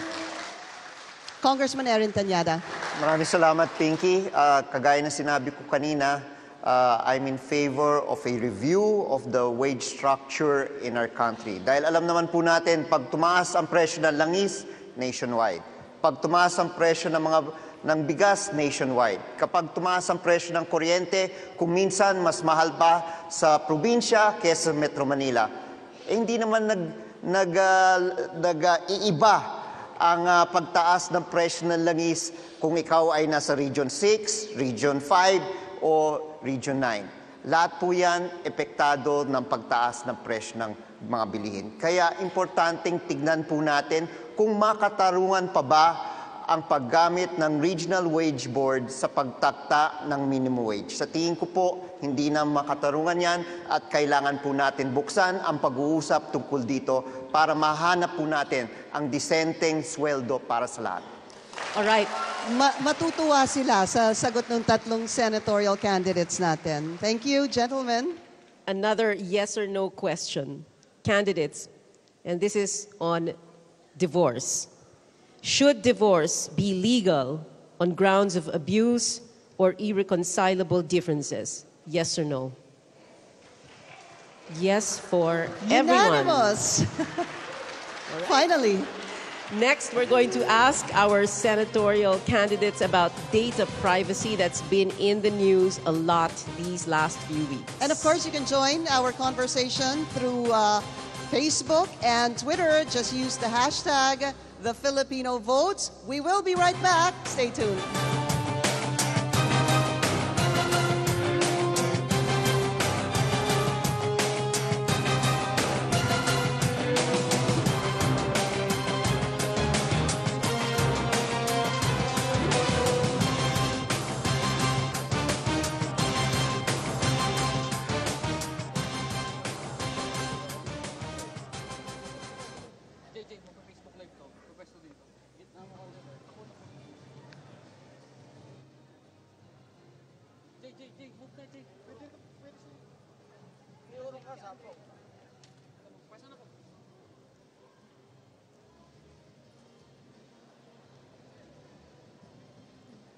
Our fact-checking team backstage is fielding questions from social media, and they have been verifying accounts from questions who come from an overwhelming number of suspicious, fake-looking accounts.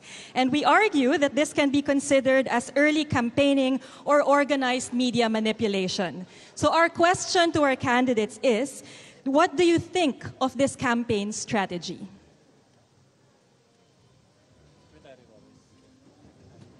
The question is for any of the candidates. What do they think? Harry? Okay. Ako? Yes. The question can be answered by any of the candidates. Their thoughts about unverified or fake accounts on social media asking questions in this debate. Well, ang tingin ko po dyan, may pananagutan yung mga intermediaries, no, na kontrolin kung ano yung mga impormasyon na pinapakalat nila, no. Ako po ay para sa malayang pananalita, pero at the same time, dahil kumikita naman yung mga providers na yan, at saka yung mga Facebook at iba pang mga forums, no, silang dapat magsiguro na hindi nagagamit ang teknolohiya at ang kanilang mga negosyo para sa mga fake news. Thank you, sir. Thank you, Nicole. Now we have a question again from one of our audience members. She is Ina Chua from Ateneo School of Government, taking up Masters in Public Management. Your question is for? Sir Secretary Rafi Alunan. Hi, sir. Good afternoon. With the success of Boracay rehabilitation last year, how could we replicate this in the rehabilitation of Manila Bay, considering that more than 50,000 families who are informal settlers are living within or along the Manila Bay? Okay, well, the local governments have a lot to do here in terms of moving out our informal settlers.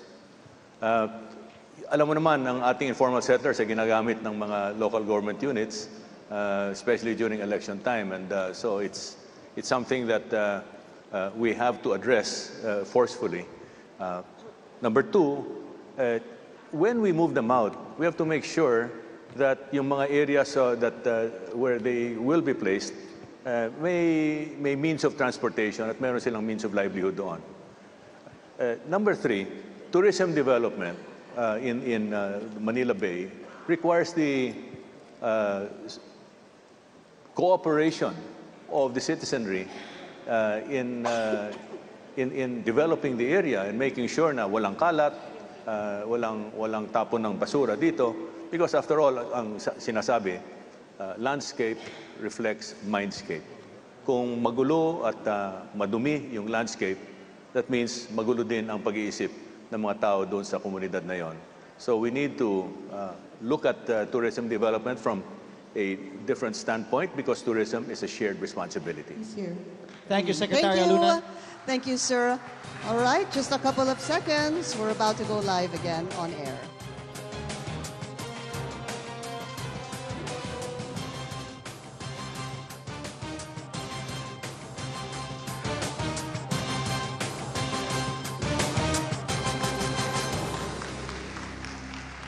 We are asking our 7 senatorial candidates the questions that most of us want to find out. This is a CNN Philippines special presentation. This next question will be about our country's third telco player. We'd like the following candidates to answer this question: Mar Rojas, Rafi Alunan, and Harry Roque. During the Senate investigation into the country's third telco, Senate Minority Leader Frank Drilon said Ms. Latel's franchise should be deemed void since it failed to operate as required within a year from the grant of franchise in April 1998. Congressional franchise was one of the issues raised.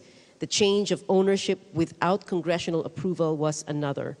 Our question is, should the government review the provisional third telco rights given to Ms. Latel, or should a new round of bidding be conducted? Secretary Rojas. If the question is, do we want a third telco in our country? The answer is yes. More competition, better service, lower cost to the consumer.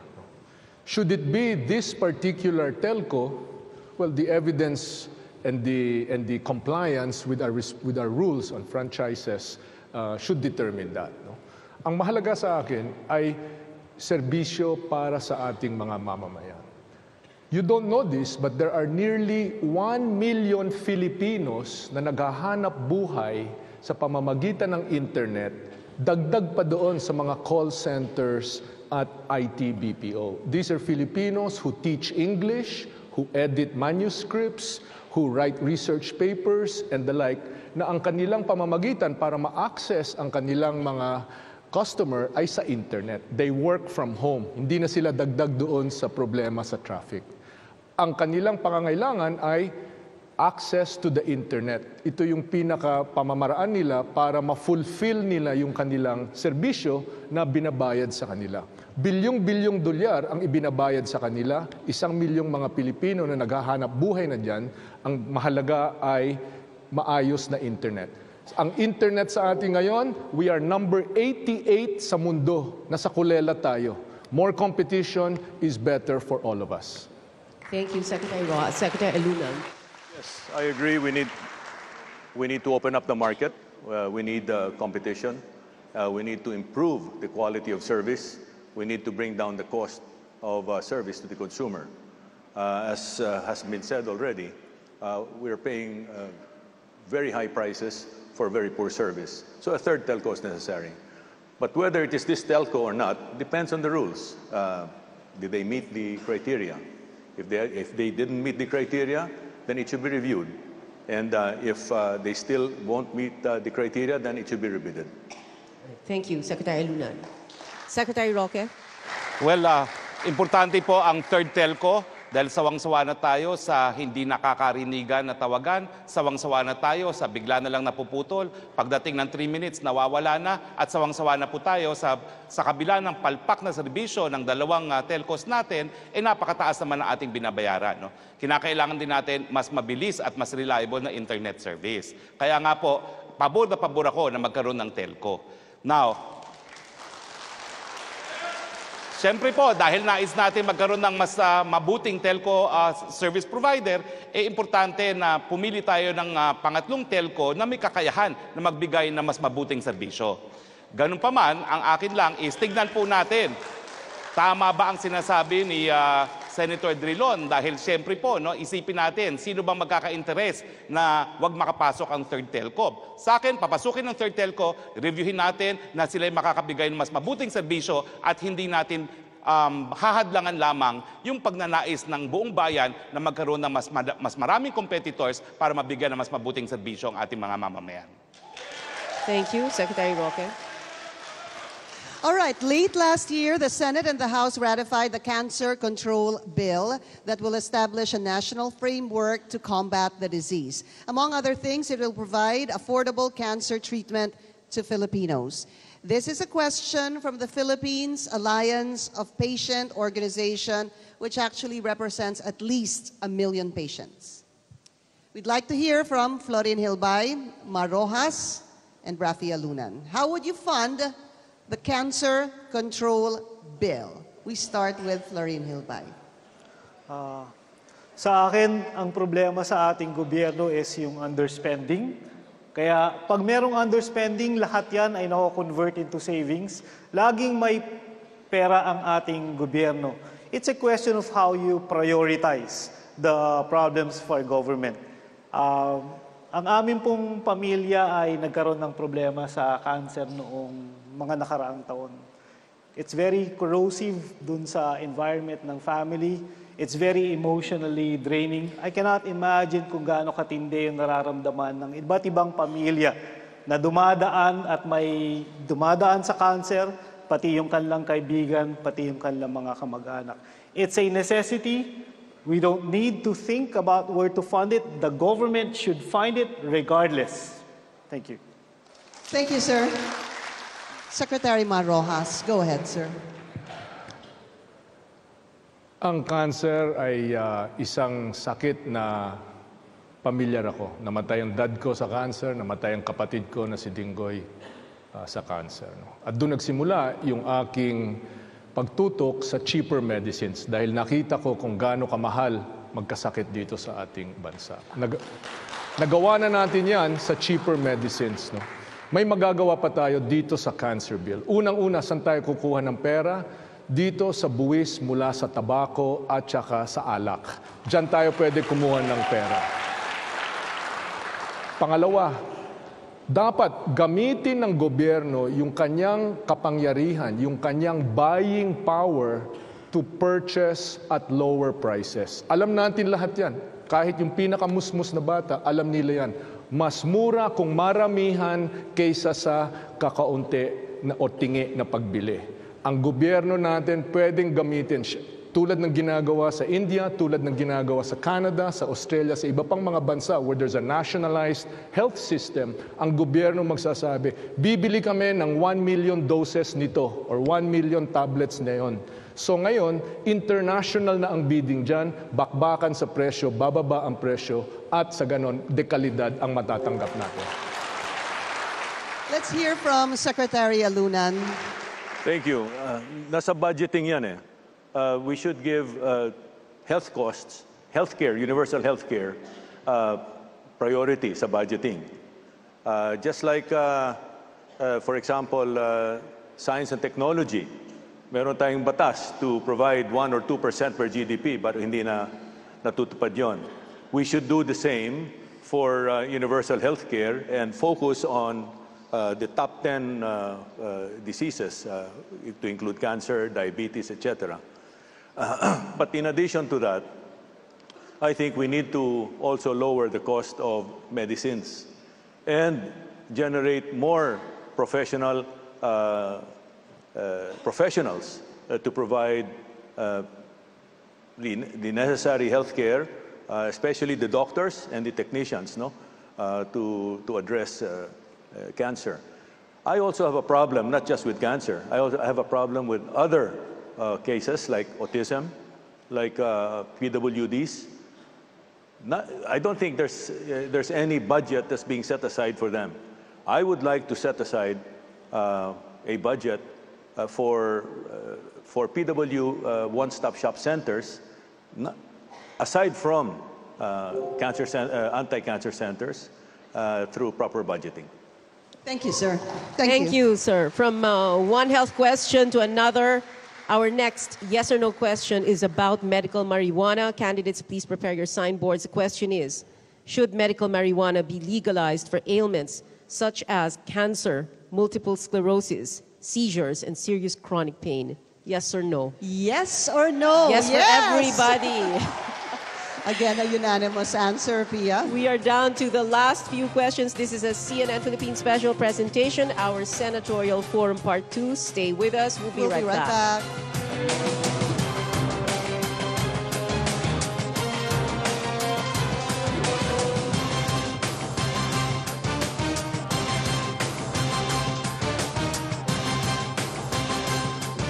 And your question is for? Ms. Samira Gutok.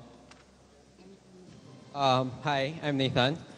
We know that women experience catcalls, molestation, rape, and other acts of sexual violence every day.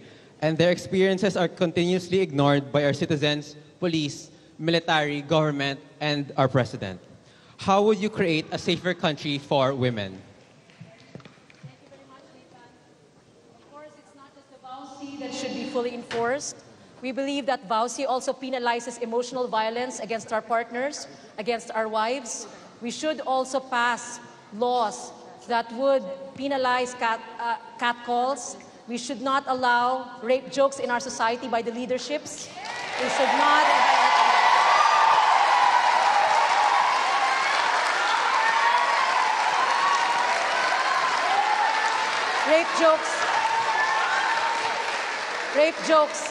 Rape jokes by anybody should be called to task. I feel very strongly that words can even cut harder, so that men, we should be more sensitive, and I feel that the next Senate should have more pro-women candidates. Thank you, Ms. Samira Gutok. Thank you, Nathan, for that question. Now let's go to Nicole and get more questions from social media. Nicole?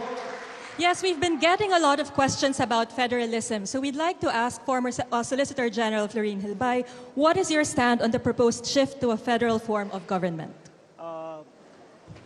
Halos 2 taon na po akong nagle-lecture sa iba't ibang lugar para ipasabi na tutol ako dun sa paglipat sa isang federal na sistema.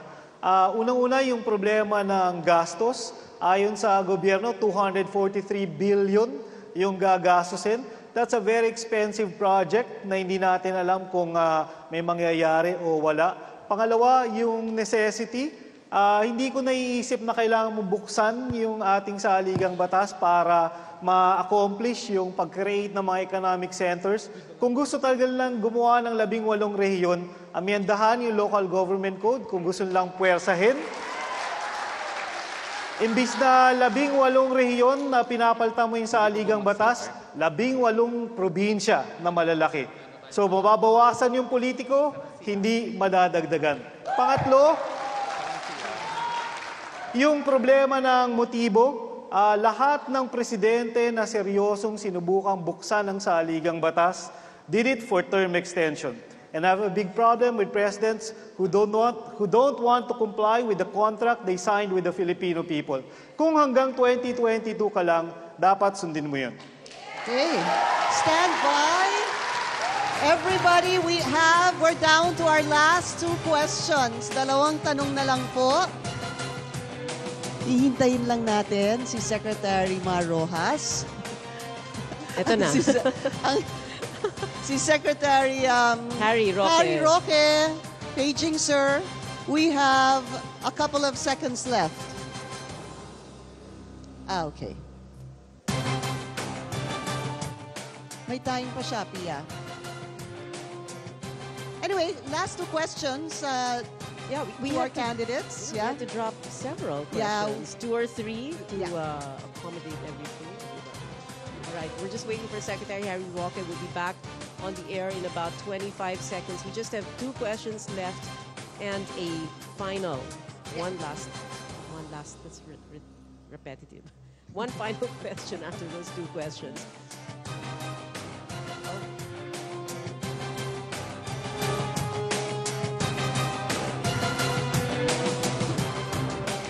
We are live at the Ateneo de Manila University with 7 senatorial candidates who want to serve in the 18th Congress. Thank you, candidates, for joining us today. We move on to the issue of data privacy. Maraming balita tungkol dyan. Too many people know too much about us, and it's not because of oversharing on social media, I suppose. Let's have Nery Colmenares, Erin Tanyada, and Harry Roque answer this question. We see the continued expansion of e-commerce and rapid technological advancements all over the world, but data protection is a big challenge. What can the Senate do to encourage technological innovation while protecting our privacy? Nery Colmenares first. Well, ang issue ng data privacy has always been an issue for us human rights lawyers. In fact, I lecture sa mandatory continuing legal education for lawyers ng writ of habeas data. Kasi ang tingin namin napakahalaga po niyan. Para sa akin, if gather ng mga big companies yung information about you, wala naman akong ginawang masama, but ayaw kong maibigay sa kanila yung mga private details ko. Example lang recently, ang profiling ng ACT Teachers Party List. Sabi nila, kung wala ka namang tinatago, dapat okay ka na i-inform kung ano ang data mo. Nung final po namin dati, pinapanukala namin sa Kongreso, buksan ang mga bank accounts ng lahat ng mga politiko, congressman, senador, public officials. Ayaw nilang buksan. Sabi namin, akala ko yung argument na dyan, kung wala kayong tinatago, okay lang na buksan. Yun po ang issue dito. So, ang panukala ko talaga dyan is more of, sa akin, implementation yan actually. Yung pag-implement, yung ginagamit yung government resources to go after information ng mga opposition, I disagree with that vehemently. Go after the data and information on major personalities in the Philippines. And I also disagree itong pag-farm out sa mga big business ng information ng mamamayan for their commercial purposes. Yan po ang matunog na sagot natin sa data privacy. Dapat suportahan yan. Thank you, Congressman Colmenares. Congressman Tanyada. Maraming salamat, Pia. Ang kailangan po natin gawin, kailangan ipabalik po natin yung mga magagaling po nating mga computer technicians and internet experts po natin. Ang problema po natin, hindi po natin binabayaran ng tama yung ating mga experts sa computers para protektahan ang data ng ating bansa. Kung titignan nga po natin, meron pong lumabas na balita, hindi naman pala totoo na nagkaroon po ng data leak sa Department of Foreign Affairs. At kailangan po natin tignan ano ba yung protocols na sinusundan ng ating gobyerno tungkol sa pagmamanage at pag-store ng ating mga private data. Kaya kung titignan nga po natin, mahina pa rin po ang ating imbita sa mga magagaling po nating mga computer programmers at tingin ko panahon na kung tayo po ay talagang gustong magkaroon ng isang secure na bansa sa usapin ng data, bayaran po natin ng tama ang ating mga computer programmers. Thank you, Congressman Tanyada. Secretary Roque. Well, importante po talaga ang data privacy dahil ang pinagmumulan po niyan yung karapatang pantao to be secure in one's privacy na nasa sa ligang batas. Isa po tayo sa mga nagreklamo na laban doon sa COMELEC at nagkaroon po ng desisyon ng National Privacy Commission na nagsasabi na naging pabaya ang COMELEC at dapat managot at ito ngayon naging dahilan para maging isa to sa mga basehan para ma-impeach yung dating COMELEC chairman Andres Bautista. Now, ang tanong is, anong dapat gawin sa Senado?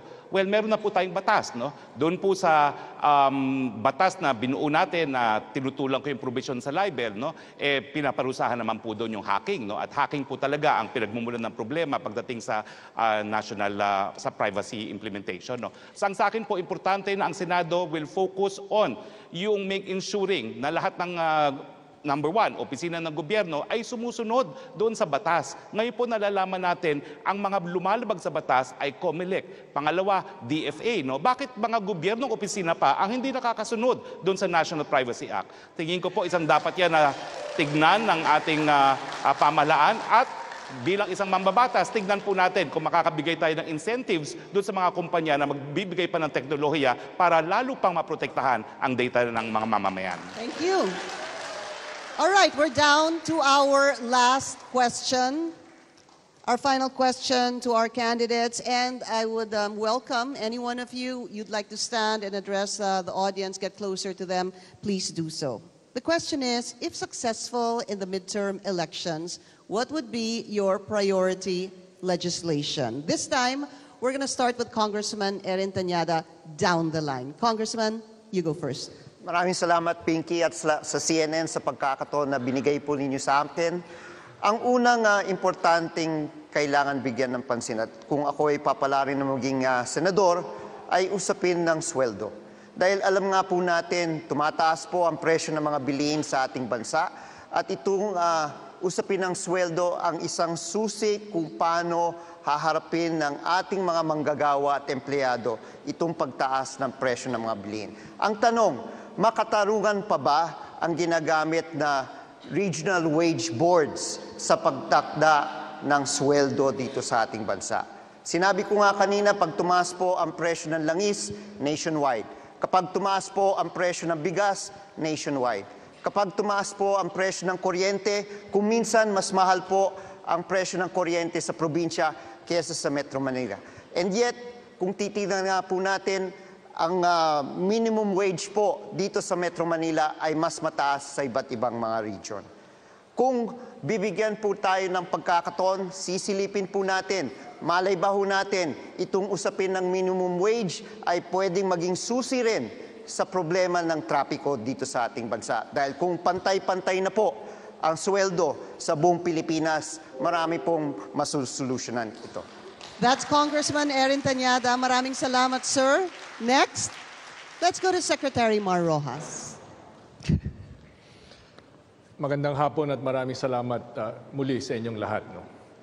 Malinaw sa akin yung misyon na tatahakin ko. Tutulong sa pagpapalago ng ekonomiya. Dito nakasandal ang lahat ng pamilyang Pilipino. Unang-una, iriripil ko, hahain ako ng panukala para maripil ang probisyon sa paglalagay ng buwis sa produktong petrolyo na nakapaloob sa Train 1 at Train 2. Simpleng-simple lang po yan. Alam natin na domino effect yan. Pag nagmahal ang transportasyon, nagmamahal lahat ng pangunahing bilihin. Pangalawa po, tututulan ko yung kilos ng Department of Finance na tanggalin ang mga incentives na siyang nag-iimbita o nag-aalok para mga investor ay dito magtayo ng kanilang mga pabrika, ng mga pagawaan. Paano tayo lilikha ng trabaho kung ang mga investors ay hindi natin i-welcome dito? Dapat swabe silang makapasok dito, ayusin natin yung mga red tape, lumabas yung pagkabisaya ko, red tape, ang mga red tape para nang sa ganon, mas mabilis silang makapaglikha ng trabaho dito sa ating bansa. At pangatlo po, yung sa internet. Napakahalaga po. Ito yung highway sa ngayon at bukas. Kung dati may kalye, ngayon internet. Napakahalaga po na pilitin natin itong mga telcos sa pamamagitan ng kanilang mga prangkisa na pabilisin ang kanilang internet, ayusin ang kanilang serbisyo. Maraming salamat, Secretary Mar Rojas. Up next, ayan na po. Secretary Harry Roque, go ahead. Maraming salamat po sa CNN at nagkaroon tayo ng ganitong pagpupulong. Importante po na malaman ng taong bayan kung ano talaga ang mga posisyon ng mga kandidato sa mga importanteng issue na humaharap sa atin. Anong gagawin natin? Unang-una po, bagamat 16 na buwan lang tayo nanilbihan sa Kongreso, sisiguraduhin po natin yung mga naisabatas natin ay mapatupad ng tama. Nandyan po yung universal healthcare, libreng paggamot at paggamot sa kauna-unahang pagkakataon ng ating kasaysayan. Importante po, gamitin ang oversight function ng Senado para masiguro na ang korupsyon ay hindi maging hadlang para magkaroon ng libreng paggamot at paggamot ang lahat. Importante rin po na bantayan yung implementasyon ng ating sinulong na batas na libreng tanghalian sa ating mga kabataan at saka libreng irigasyon. Yung libreng tanghalian po, hayaan nyo po ngayon, hindi lahat ng kabataan ay napapakain. Yung mga nagugutom lamang. Pero susubukan po natin, palawakin pang programang ito pag tayo nakarating ng sulado, dapat lahat ng estudyante sa elementarya kasama ang high school magkaroon po ng libreng tanghalian. Nandyan din po yung irigasyon. Ang problema po, bagamat libre na po ang irigasyon, ang kailangan po, doblehin po natin ang irigasyon pa sa bayang ito. Pag ako po'y nandun na sa Senado, unang ipa-file natin, zero hunger bill. Dapat wala nang nagugutom sa Pilipinas sa loob ng 10 taon. Salamat po. Thank you, Secretary Harry Roque. Florine Hilbay, you're up next. Ang pinapangako ko po sa inyo pag ako'y naging senador, you will have a statesman, not a crass politician. You will have a statesman who will try to unite and not divide. You will have a statesman who will try to uplift the lives of Filipinos and not demean their status. Ako po ay isang batang tundo. Ang nanay ko po ay isang graduate ng grade 6 at dating kasambahay. Naiisip ko po, ang pinakasimpleng batas na pwedeng nating ipasa ay 4 Ps. Na pangmalawakan, para hindi lamang sa mahirap, kundi para sa nakagraduate, para sa mga walang trabaho. Kaya ang sinasabi ko po, ang 4 Ps ay pilo para sa pamilyang Pilipino. Nakikita ko po ang estado ng mga taga-Tondo, yan ang estado ng karamihan sa ating mga mamamayan. Kung ikaw ay nakalubog sa putik ng kahirapan, hindi ka makagalaw. Kailangan kang iangat ng kaunti ng ating pamahalaan. At yun ang trabaho ng ating pamahalaan, ang magbukas ng oportunidad, magbukas ng mga pintuan para sa mga nasa laylayan. Kung nanay ko po pwedeng tumakbong senador, siya dapat ang tumakbo dahil magiging magaling siyang senador. Ngunit hindi po niya kayang tumakbo, kaya ako na lang po ang tatakbo para sa kanya. Salamat po. Thank you, Florine Hilbay. Samira Guto. Inspiration. Inspiration does not only come from leaderships. Inspiration and motivation does not only come from political people or leaders or those elected. Mine is an acceptance that we the people, we yung mga maliliit at inetsipwera ng ating lipunan ay kasama po. Paano po? Peace education starts from the primary level where young children learn to accept that they can make things change. They can accept other tribal peoples as their classmates. They can actually read books that make of history, that they're not just about our Catholic nation, but also of our ethnicities and various identities of 7,100 islands. Peace education makes us appreciate the diversity of our country. Iba-ibang tao, iba't ibang kulay. Ang sabi ni Pocahontas, you think the only people who are people who look and think like you. But if you walk the footsteps of a stranger, you'll learn things you never knew. You'll never know. Peace education. Peace education guarantees children against bullying. Peace education guarantees a population not sleeping against rape jokes by some of our elites. Peace education reminds us of decency and respect. Peace education ensures that we are Filipino and our values are not erased. Peace education. Thank you, Samira Guto. Congressman Nery Colmenares. Ang sabi ko kanina, kaya ako tumakbo sa pagkasenador dahil nais ko pong ituloy ang laban sa Kongreso doon sa Senado. Pagmahalal po ako sa Senado, isang batas malinaw, nire-repeal ang VAT sa kuryente, tubig at langis at ang excise tax ng train law. Walang patumpik-tumpik po na batas na nagbabawal sa kontraktualisasyon. Ang tatay ko po, security guard. Pero dahil hindi pa uso yung kontraktualisasyon noon, regular siya, na-promote siya. In the end, nung nag-retire siya, loan appraiser siya ng bangko. Pwede naman pala.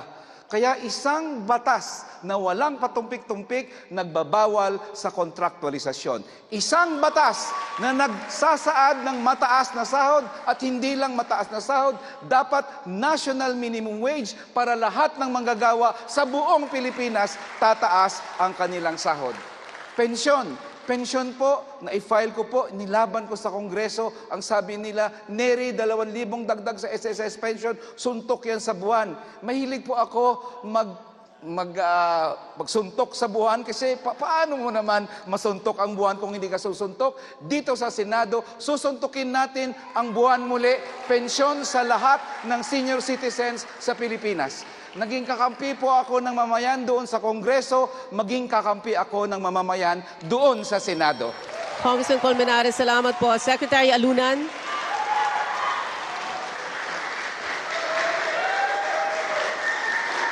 The question is, what would I do when I reach the Senate? What would be the first bill that I would file? Well, that will stem from my platform, which goes this way. Build the nation, protect the people, secure the country, and sustain the effort. The first bill, in terms of building the nation, will have to do with educational reform, especially values formation. We have to bring back ethics in our daily life. We've lost it, and we've lost it. That's why we have to recover it in our institutions and by making sure that our families instill the proper values in our people. That's educational reform. The second has to do with the mismatch of education.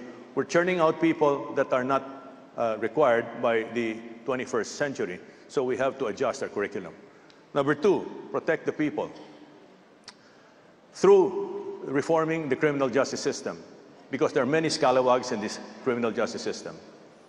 Number three, when we talk about protecting the people, we also include those who don't have the means to protect themselves, especially the old, the infirm, the retirees, the veterans, and those that suffer from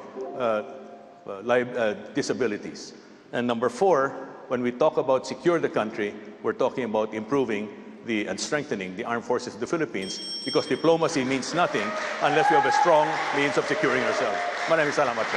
Thank you, Secretary Alunan. To our candidates today, thank you very much for participating in today's Senatorial Forum. Ladies and gentlemen, here are your 7 senatorial aspirants joining us in the Filipino Votes, this Senatorial Forum.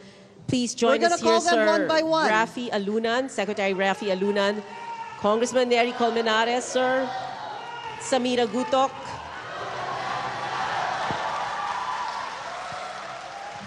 Florin Hilbay, Harry Roque, Mar Rojas, and of course, Erin Tanyada.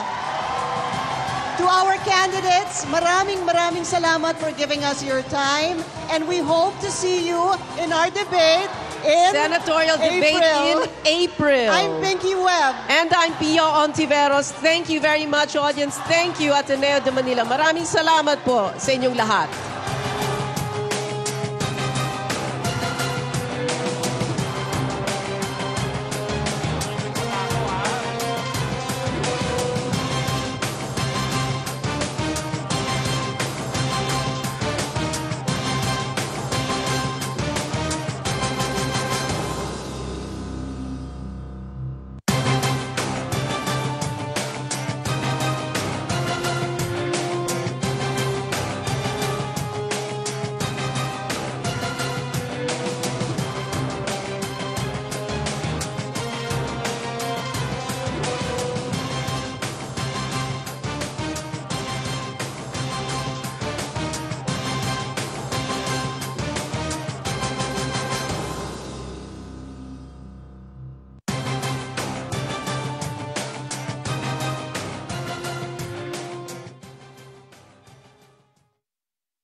Nakakapanood na ng Pocahontas.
Good evening. You're still watching CNN Philippines special presentation. I'm Ruth Cabal. We have just concluded the second part of our Senatorial Forum. 7 senatorial aspirants in this year's midterm elections: former Interior Secretary Rafi Alunan, former Bayan Muna Party List Representative Nery Colmenares, former Bangsamoro Transition Committee member Samira Guto, former Solicitor General Florin Hilbay, former presidential spokesman Harry Roque, former Senator Mar Rojas, and former Quezon Representative Erin Tañada. They all weighed in on the current issues the country is facing. Former Senator Mar Rojas, former Congressman Nery Colmenares, and former Interior Secretary Rafi Alunan give their take on the controversy on lowering of age of criminal responsibility. Here are their answers. When I was new in Congress, I conducted a seminar for my fellow congressmen and arguing that no one should support the lowering of age of criminal liability to age 9. However, I am supportive of lowering the age to 12. Why? As a professor of international law, the Committee on the Rights of the Child, which is an authoritative group of distinguished persons, have recommended that the minimum age should be 12. It should not be below 12. Alam nyo, simple lang ito eh. 18 years old bago ka pwedeng bumoto. 18 years old bago pwede kang uminom ng alak. 18 years old bago ka pwedeng pumasok sa ating armed forces. 18 years old ang age of majority.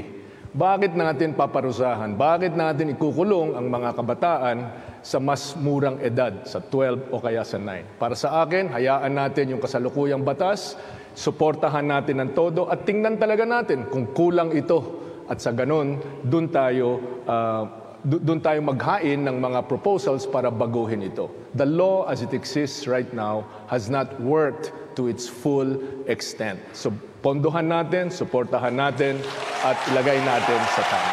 I think we're forgetting the most essential part of the problem here, which is prevention. Whether you're talking of 18 years old or 15 years old or 12 or 9, the important thing is for the parents to be very much involved in protecting their young and making sure that they don't get into trouble. I think that whether the age limit is lowered to 12 or 9, I think the parents should be held accountable. There is already a law that holds the parents accountable, but I don't know whether it's being implemented. In the United States, there is a law that heavily penalizes parents who are neglectful of their responsibilities and parental obligations. Now, I also understand that there are juvenile centers already in place. There are 57 all over the country. There should be 114, and the local government units are the ones in charge. Unfortunately, they're not doing a very good job. And I think this is a good opportunity for civil society to come in and help their governments, because in so doing, they'll help themselves, and they'll help the youth at risk and in conflict. So who do you think stood out and why? Still with me here in the studio are Pulse Asia Research Director Ana Tabunda and University of Santo Tomas Political Science Department Chair Dennis Coronacion. Top of mind lang muna, mabilis lang muna. Sino sa tingin nyo? Well, I think everyone stood out, except that, of course, there's some senatorial candidates whose answers one can easily remember because of their answers. So I think Mar Rojas should be there, and Colmenares should also be, his answers are to be noted. Ana? I think many stood out in different ways. And I think the show was very good in drawing out the strengths of each of the candidates, and which is why it is difficult to say just who stood out. But definitely, Senator or Secretary Mar Rojas showed ease and showed a greater ability to connect with the audience or the intended audience. Parang yung message niya, I'm back. Parang ganun yung dating ni Mar Rojas. Komportable siya. No? Komportable siya sa entablado. Meron siyang ways of getting their attention. But the answers of the others, they were also good. Also Mar Rojas' answers, they stood out in several ways, and I think the questions were good. Yung sinabi mo lang kanina, Dennis, Marrojas and Colmenares, anong naalala mo talagang nag-stand out dun sa mga sagot nila? Well, kay Marrojas, yung sagot niya, yung mga sagot niya tungkol sa mga economic issues, like yung solution sa inflation, and alam mo na nanggagaling ito sa kanyang karanasan at sa kanyang educational background at professional background. So makikita mo na realistic, posibleng mangyari. Si former Congressman Colmenares naman, makikita mo na iba ang kanyang pinanggagalingan, hindi pro-government. At malalaman mo na may mga basihan rin naman ito. Halimbawa dito, yung kanyang proposal kung paano maayos yung problema sa sa traffic natin. At ang sabi niya, kasi privatize natin halos lahat dito sa bansang to, including the transportation, which is supposedly in other countries. Transportation is a public, is a government's function. Ana, ikaw, naalala ko kay Marrojas, yung tumayo siya tapos yung may sinabi siya about yung dun sa rice, kung paano ipapababa yung presyo ng rice. That's the part na tumayo siya na sinabi niya, murang pautang sa mga farmers and then post-harvest facilities. What do you remember about yung answers ni Marrojas, sabi mo? Ang nag-aalala ko lang is, nakikita mo, well, not just in the case of Mark, pati siya kay Rafi Alunan. Nakikita mo yung they're coming from their experience as department secretaries of various departments. So meron silang mga particular advocacies. Definitely si former Secretary Rafi Alunan is concerned about security. Yes, peace and as order. an understanding of the criminals issue that's different from the others because of his perspective. Ganun din si Senator Marrojas, dati siyang DTI, na nag-DILG, so you can see their experiences coming in to play. As for the others, you can see naman their yung mga legislation nila. As they studied, as they did their research for the legislation, that knowledge is coming out. So yan yung pinag-usapan natin ng mga experience doon sa mga candidates. Pero hindi rin nagpahuli yung mga first-time candidates. So we'll talk more about that later on. We will continue this conversation after a short break. We'll check what the audience at the Ateneo de Manila University think about the Senatorial Forum. Stay tuned for that. Keep it here on CNN Philippines.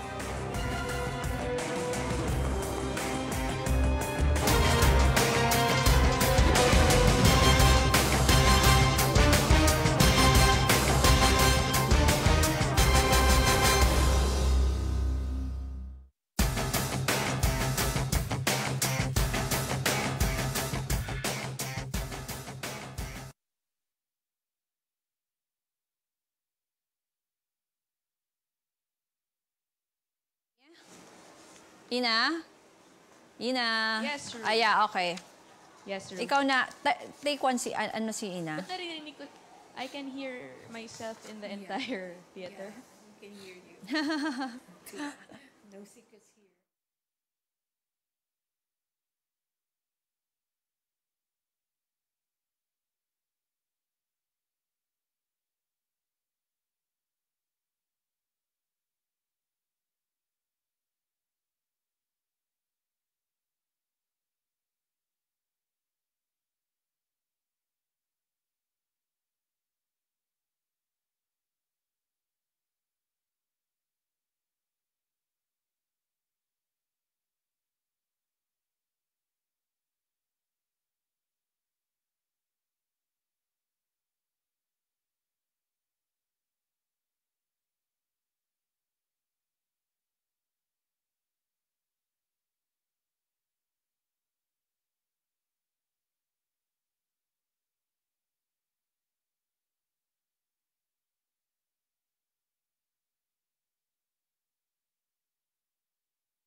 You're watching CNN Philippines special presentation, Senatorial Forum Part 2.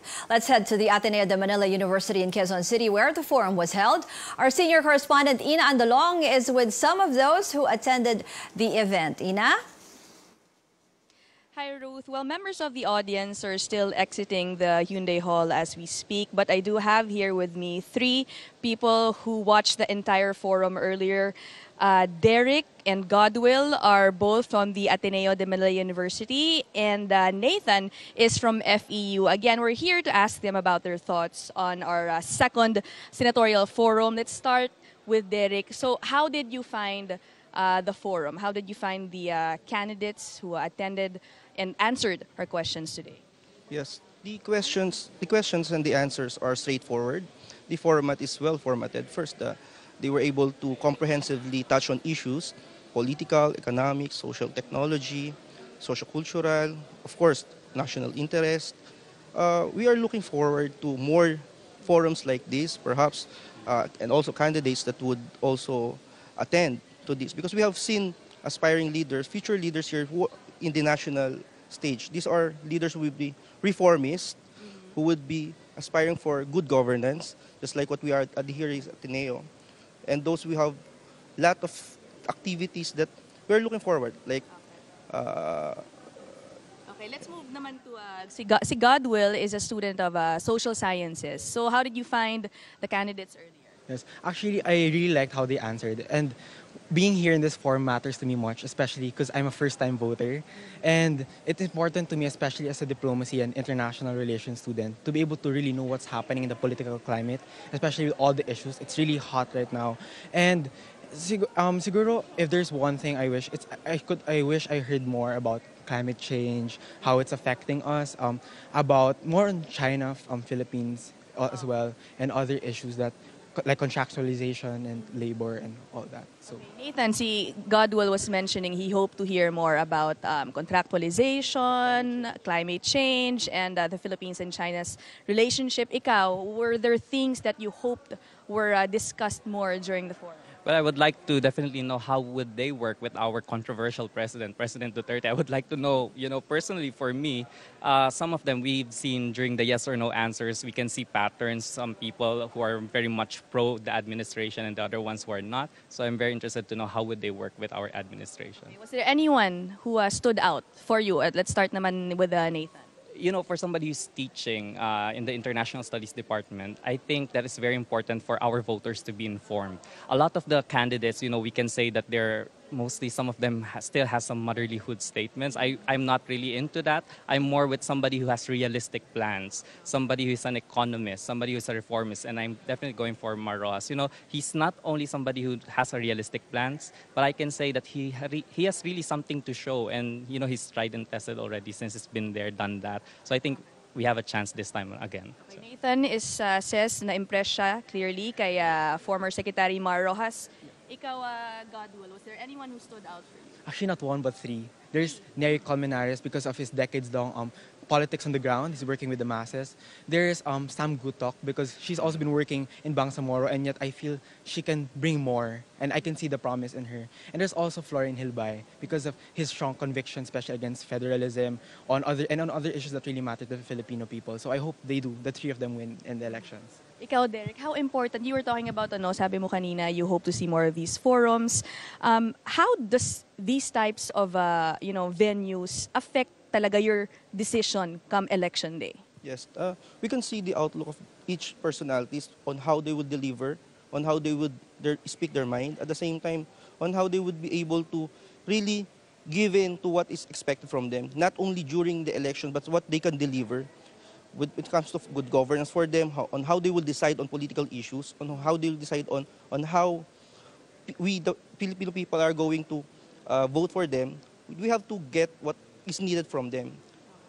Straightforward answers, straightforward questions, at the same time, yung sabi nga nila, no motherhood statement na whatever that comes in their mind, ibigay. Thank you very much, you gentlemen. Ruth, no, we heard some tips na rin for candidates perhaps in the next forum. They're saying sana less motherhood statements. And of course, we can't avoid that, not all questions could be asked. Clearly, some of them want other issues discussed. And perhaps, as our hosts announced earlier, we will be having another forum with more senatorial candidates come April. Ruth? Ina Andalong there reporting from the Ateneo in Quezon City. Mar Rojas and Rafi Alunan propose solutions to solve the country's drug problem. Let's listen to this. Well, unang-una, sa demand side, no? Yung paggabay ng mga magulang sa kanilang mga anak, yung pagiging cool ng malinis at hindi durugista. Yung mga para humupa yung desire for many of our young na lumahok sa drugs para lamang makasama sila. Doon naman po sa mga lulong na they're already addicted to the drugs, then of course, we need rehabilitation centers at mga doktor at mga dalubhasa para matulungan sila. On the law enforcement side, napapansin natin lahat na yung mga malalaki, yung mga nag-i-import nitong mga toneladang mga drugs na ito or yung mga materyales na sa paggawa ng drugs ay hindi naaresto. Lahat ng mga naaresto nakatsinelas. Lahat ng mga naaresto mahihirap. Lahat ng mga naaresto ay yung mga low-level criminals. No? Saan yung mga malalaki? Hindi naman dumadating. Yung 1 gramo na dumadating sa barangay, nagmumula yan sa tonelada sa mga laboratories na ginagawa. Nasaan yan? Ako, susuportahan ko ang paggamit ng mga intelligence funds para alamin kung nasaan itong mga laboratories na ito, para alamin kung sino itong mga drug funders na ito, itong mga kapitalista sa drug. Para sa akin, yan ang sagot dyan. 6 of the 7 senatorial aspirants are against the reimposition of the death penalty for drug-related crimes. Here are their positions. Do you support reimposing the death penalty for drug-related crimes? Yes or no? No. Yes for Secretary Alunan, no. And no for everyone else. No for everybody else. Drug-related crimes. We'll have more highlights of the Senatorial Forum when we return. Keep it here on CNN Philippines.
You're watching CNN Philippines special presentation, Senatorial Forum Part 2.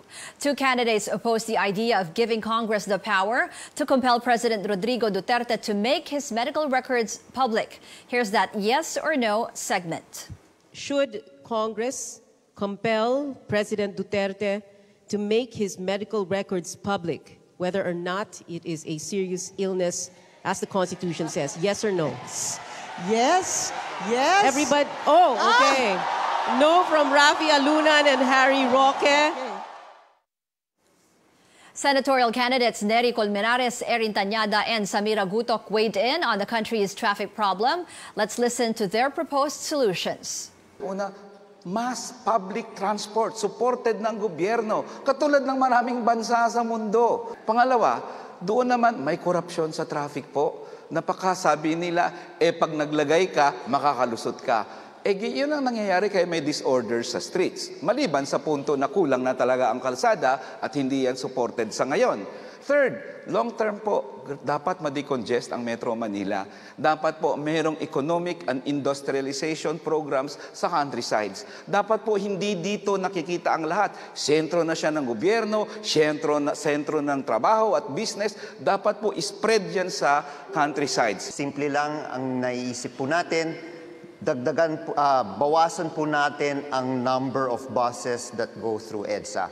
Kung pwede lang nga isang bus company lang po ang mag-operate sa EDSA, nakikita na po natin yung point-to-point, gumagana, ipalagana po natin sa EDSA yan, at kung makikita po ng taong bayan na on time dumadating ang mga bus, gagaan po ang traffic at sila mismo ang sasakay sa mga bus. Pwedeng solusyon long-term. Bakit pumupunta sa Metro Manila ang taong bayan? Dahil mataas ang sweldo dito. Kailangan po natin tignan ang minimum wage po natin. Kung kailangan magkaroon ng isang minimum wage sa buong Pilipinas, yun po ang magdi-disperse ng mga tao sa mga probinsya. Many of us are applying in Metro Manila, and I feel also many of the government offices are based in the NCR. The MMDA has to work with regional planning offices on how we can study on cascading opportunities in the provinces. We are going to have to think seriously to transfer some government offices to the provinces as well. So let's go back to our guests now. Kanina pinag-usapan natin na obviously nag-stand out yung mga experience, no? Like si Alunan and Mar Rojas. Pero yung in-interview nga natin kanina sa Ateneo, in-interview ni Ina, he was saying na nabilib rin siya doon sa mga bago like Hilbay and Samira Gutok and Colmenares. Kayo, anong masasabi niyo doon sa mga considered as newbies? Actually, nakakabilib nga rin ang kanilang mga sagot. And considering the fact that, some of them have limited experience pagdating sa legislation. Like say, for example, si Ma'am Samira Gutok, although she's a member of the Regional Legislative Assembly, kulang naman siguro yon para makatulong sa kanyang pagtakbo bilang senador ng buong bansa. So, at ganun rin naman si Attorney Hilbay na alam naman natin na wala pang karanasan pagdating sa pag-legislate o pagsasagawa ng batas, pero ginagamit ang kanyang kaalaman sa batas upang magbigay ng mga proposal sa iba-ibang mga problema sa ating bansa. So, overall, makikita mo na alam nila, even though wala silang karanasan o previous experience bilang mga legislators, alam nila yung pinapasukan nilang, gusto nilang pasukan na trabaho. So yun ang nakakatuwa sa kanila. Ana? Sa palagay ko kasi nga dahil nangingibabaw sa kanila yung meron talagang pagnanasang makatulong. Pwedeng iba-ibang sektor sila na pinaprioritize. Pero makikita mo naging dati namang ang congressman si Nery Colmenares, dati namang Solicitor General si Hilbay, dati naman ding member si nag-draft ng Bangsamoro, na hindi ka naman, yung makita mong hindi trabaho lang sa kanila, yung mga ginawa nila noon. Meron talagang desire makatulong sa tao. Kaya kahit na kulang sa pero kasi ando doon yung intention to serve. Makikita. Si Samira has been yung bringing up yung rape jokes, 'di ba? Parang isa sa parang well uploaded ba nung humirit siya na parang we can't take rape jokes from the leadership or from anybody, parang ganun. Sinusulong niya lagi yung women's rights and as a woman candidate, parang paano yung chances niya na pero sa mga survey natin, we have Grace Poe, we have Villar, pero siya kaya yung chances niya dahil medyo hindi siya ganun kakilala ano. Kailangan actually itong forum na to napakaganda pero kailangan talaga natin mababato sa tao natin para nga makilala ng lubusan tong mga kandidatong to at mababaho yung issues kasi mataas para sa tao natin ang hindi yung rape joke, madali yan. Pero yung data privacy, yung paano aayusin yung sa China, yung sa West Philippine Sea, marami kahit yung pag-address ng inflation, medyo hindi sila, kailangan sa kanila ito mapakita. Maganda to para sa atin kasi alam na natin yung issues, naiintindihan natin yung mga pinag-uusapan nila, pero yung pros and cons ng minimum wage law, pero yung tao natin mataas yung merong mababa. Yung debate, medyo mataas yung issues. Hindi kasalanan ng mga kandidato, hindi kasalanan ng mga nag-organize ng forum kasi kailangan naman talaga malaman natin ang stand nitong mga kandidatong to sa mga issues na to. Pero kailangan kasi natin turuan ng ating tao, makaintindi.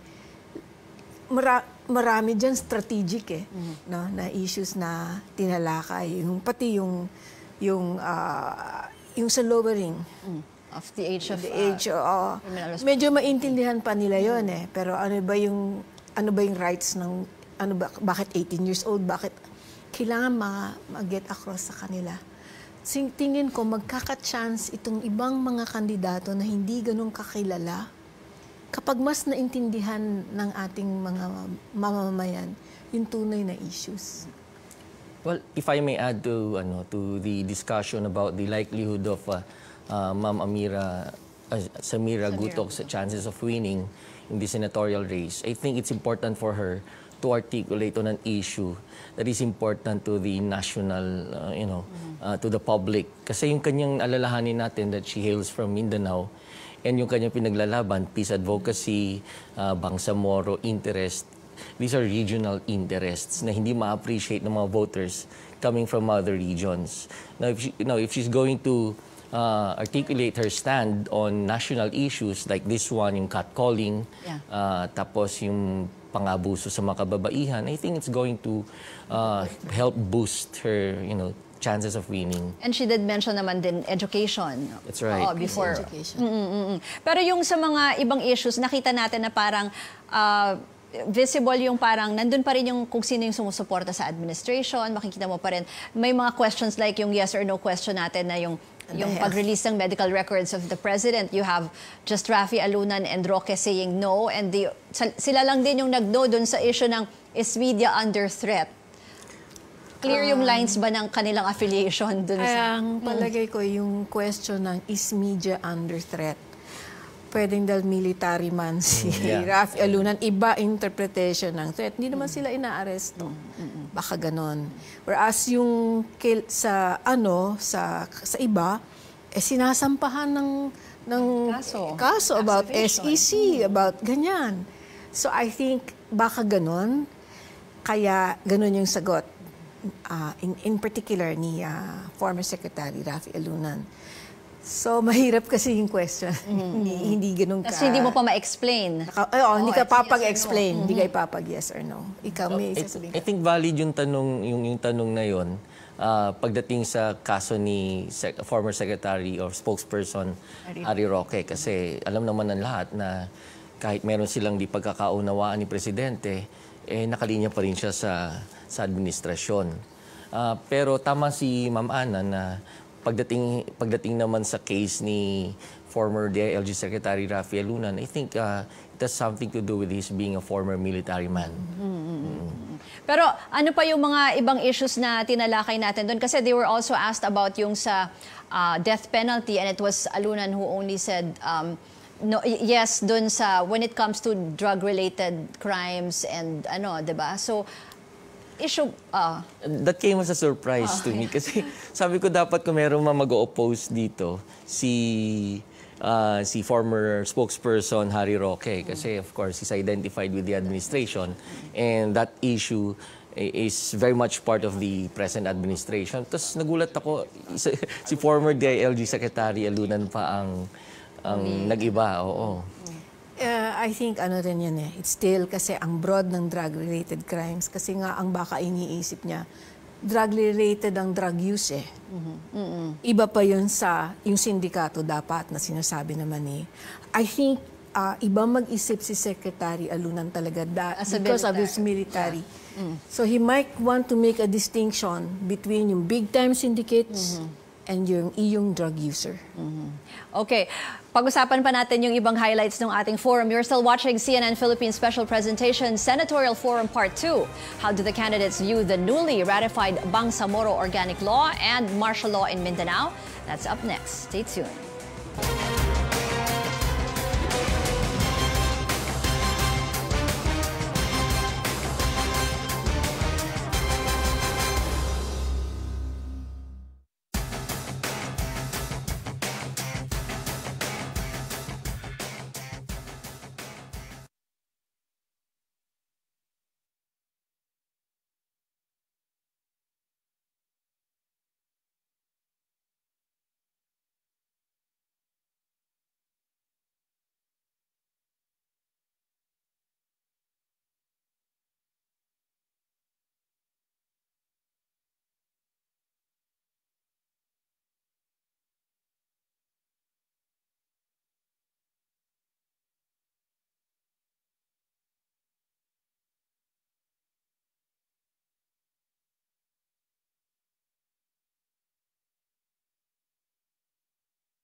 Welcome back. 6 of the 7 candidates believe the Bangsamoro Organic Law will bring long-lasting peace in Mindanao. Here's another yes or no portion. Do you believe that the Bangsamoro Organic Law will help establish long-lasting peace and uplift the lives of our fellow Filipinos in Mindanao? Yes or no? Different answer No this from time Mary around. Colmenares. Yes from everybody else. Colmenares, Roque, and Tañada believe it's high time to adapt a national minimum wage in the country. Here's their explanation. Dapat pantay ang sahod sa buong bansa.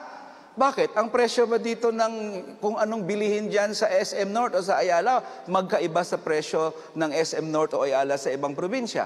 Mataas pa nga minsan ang gasolina doon. The inflation rate in many regions are practically higher, if not the same, ng NCR. So bakit mas mataas ang sahod sa NCR, mababa ang sa probinsya? Ang importante po, malaman natin kung anong tamang minimum wage na hindi naman po makakaapekto doon sa mga namumuhunan at ang importante rin po, siguraduhin natin na yung inflation o yung pagtaas ng presyo ay pantay-pantay sa buong Pilipinas. Importanteng tignan po natin kung makatarungan pa ba ang paggamit ng Regional Wage Board sa pagtakta ng minimum wage. Sa tingin ko po, hindi na makatarungan yan at kailangan po natin buksan ang pag-uusap tungkol dito para mahanap po natin ang disenteng sweldo para sa lahat.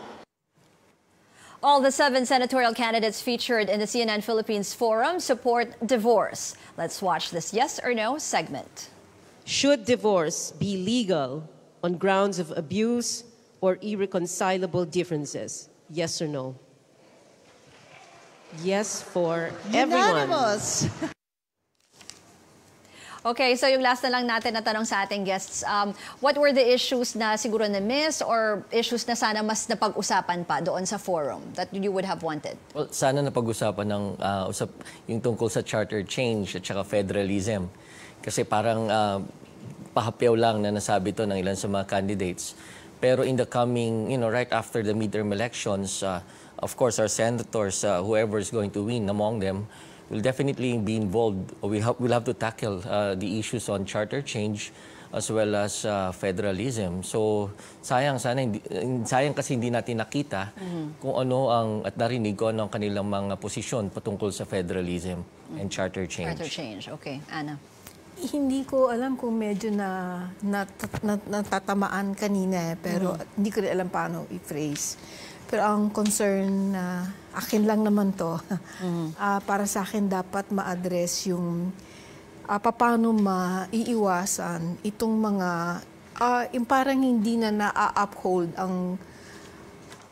ang law. We have this quo warranto. We have this double jeopardy. Yeah. Paano yun? Paano maiiwasan yun? Hindi ko alam kung somehow natatamaan ng sinasabi ni Secretary Alunan na we have to fix the corrupt justice.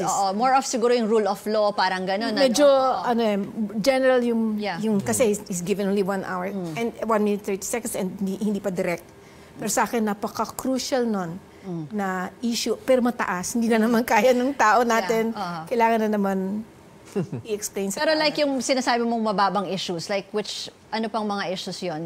Yung presyo nga ng mga bilihin, di ba? Natakal naman yung kanina. Naman yun, traffic. Yung pay, natakal, mga concern nila yon.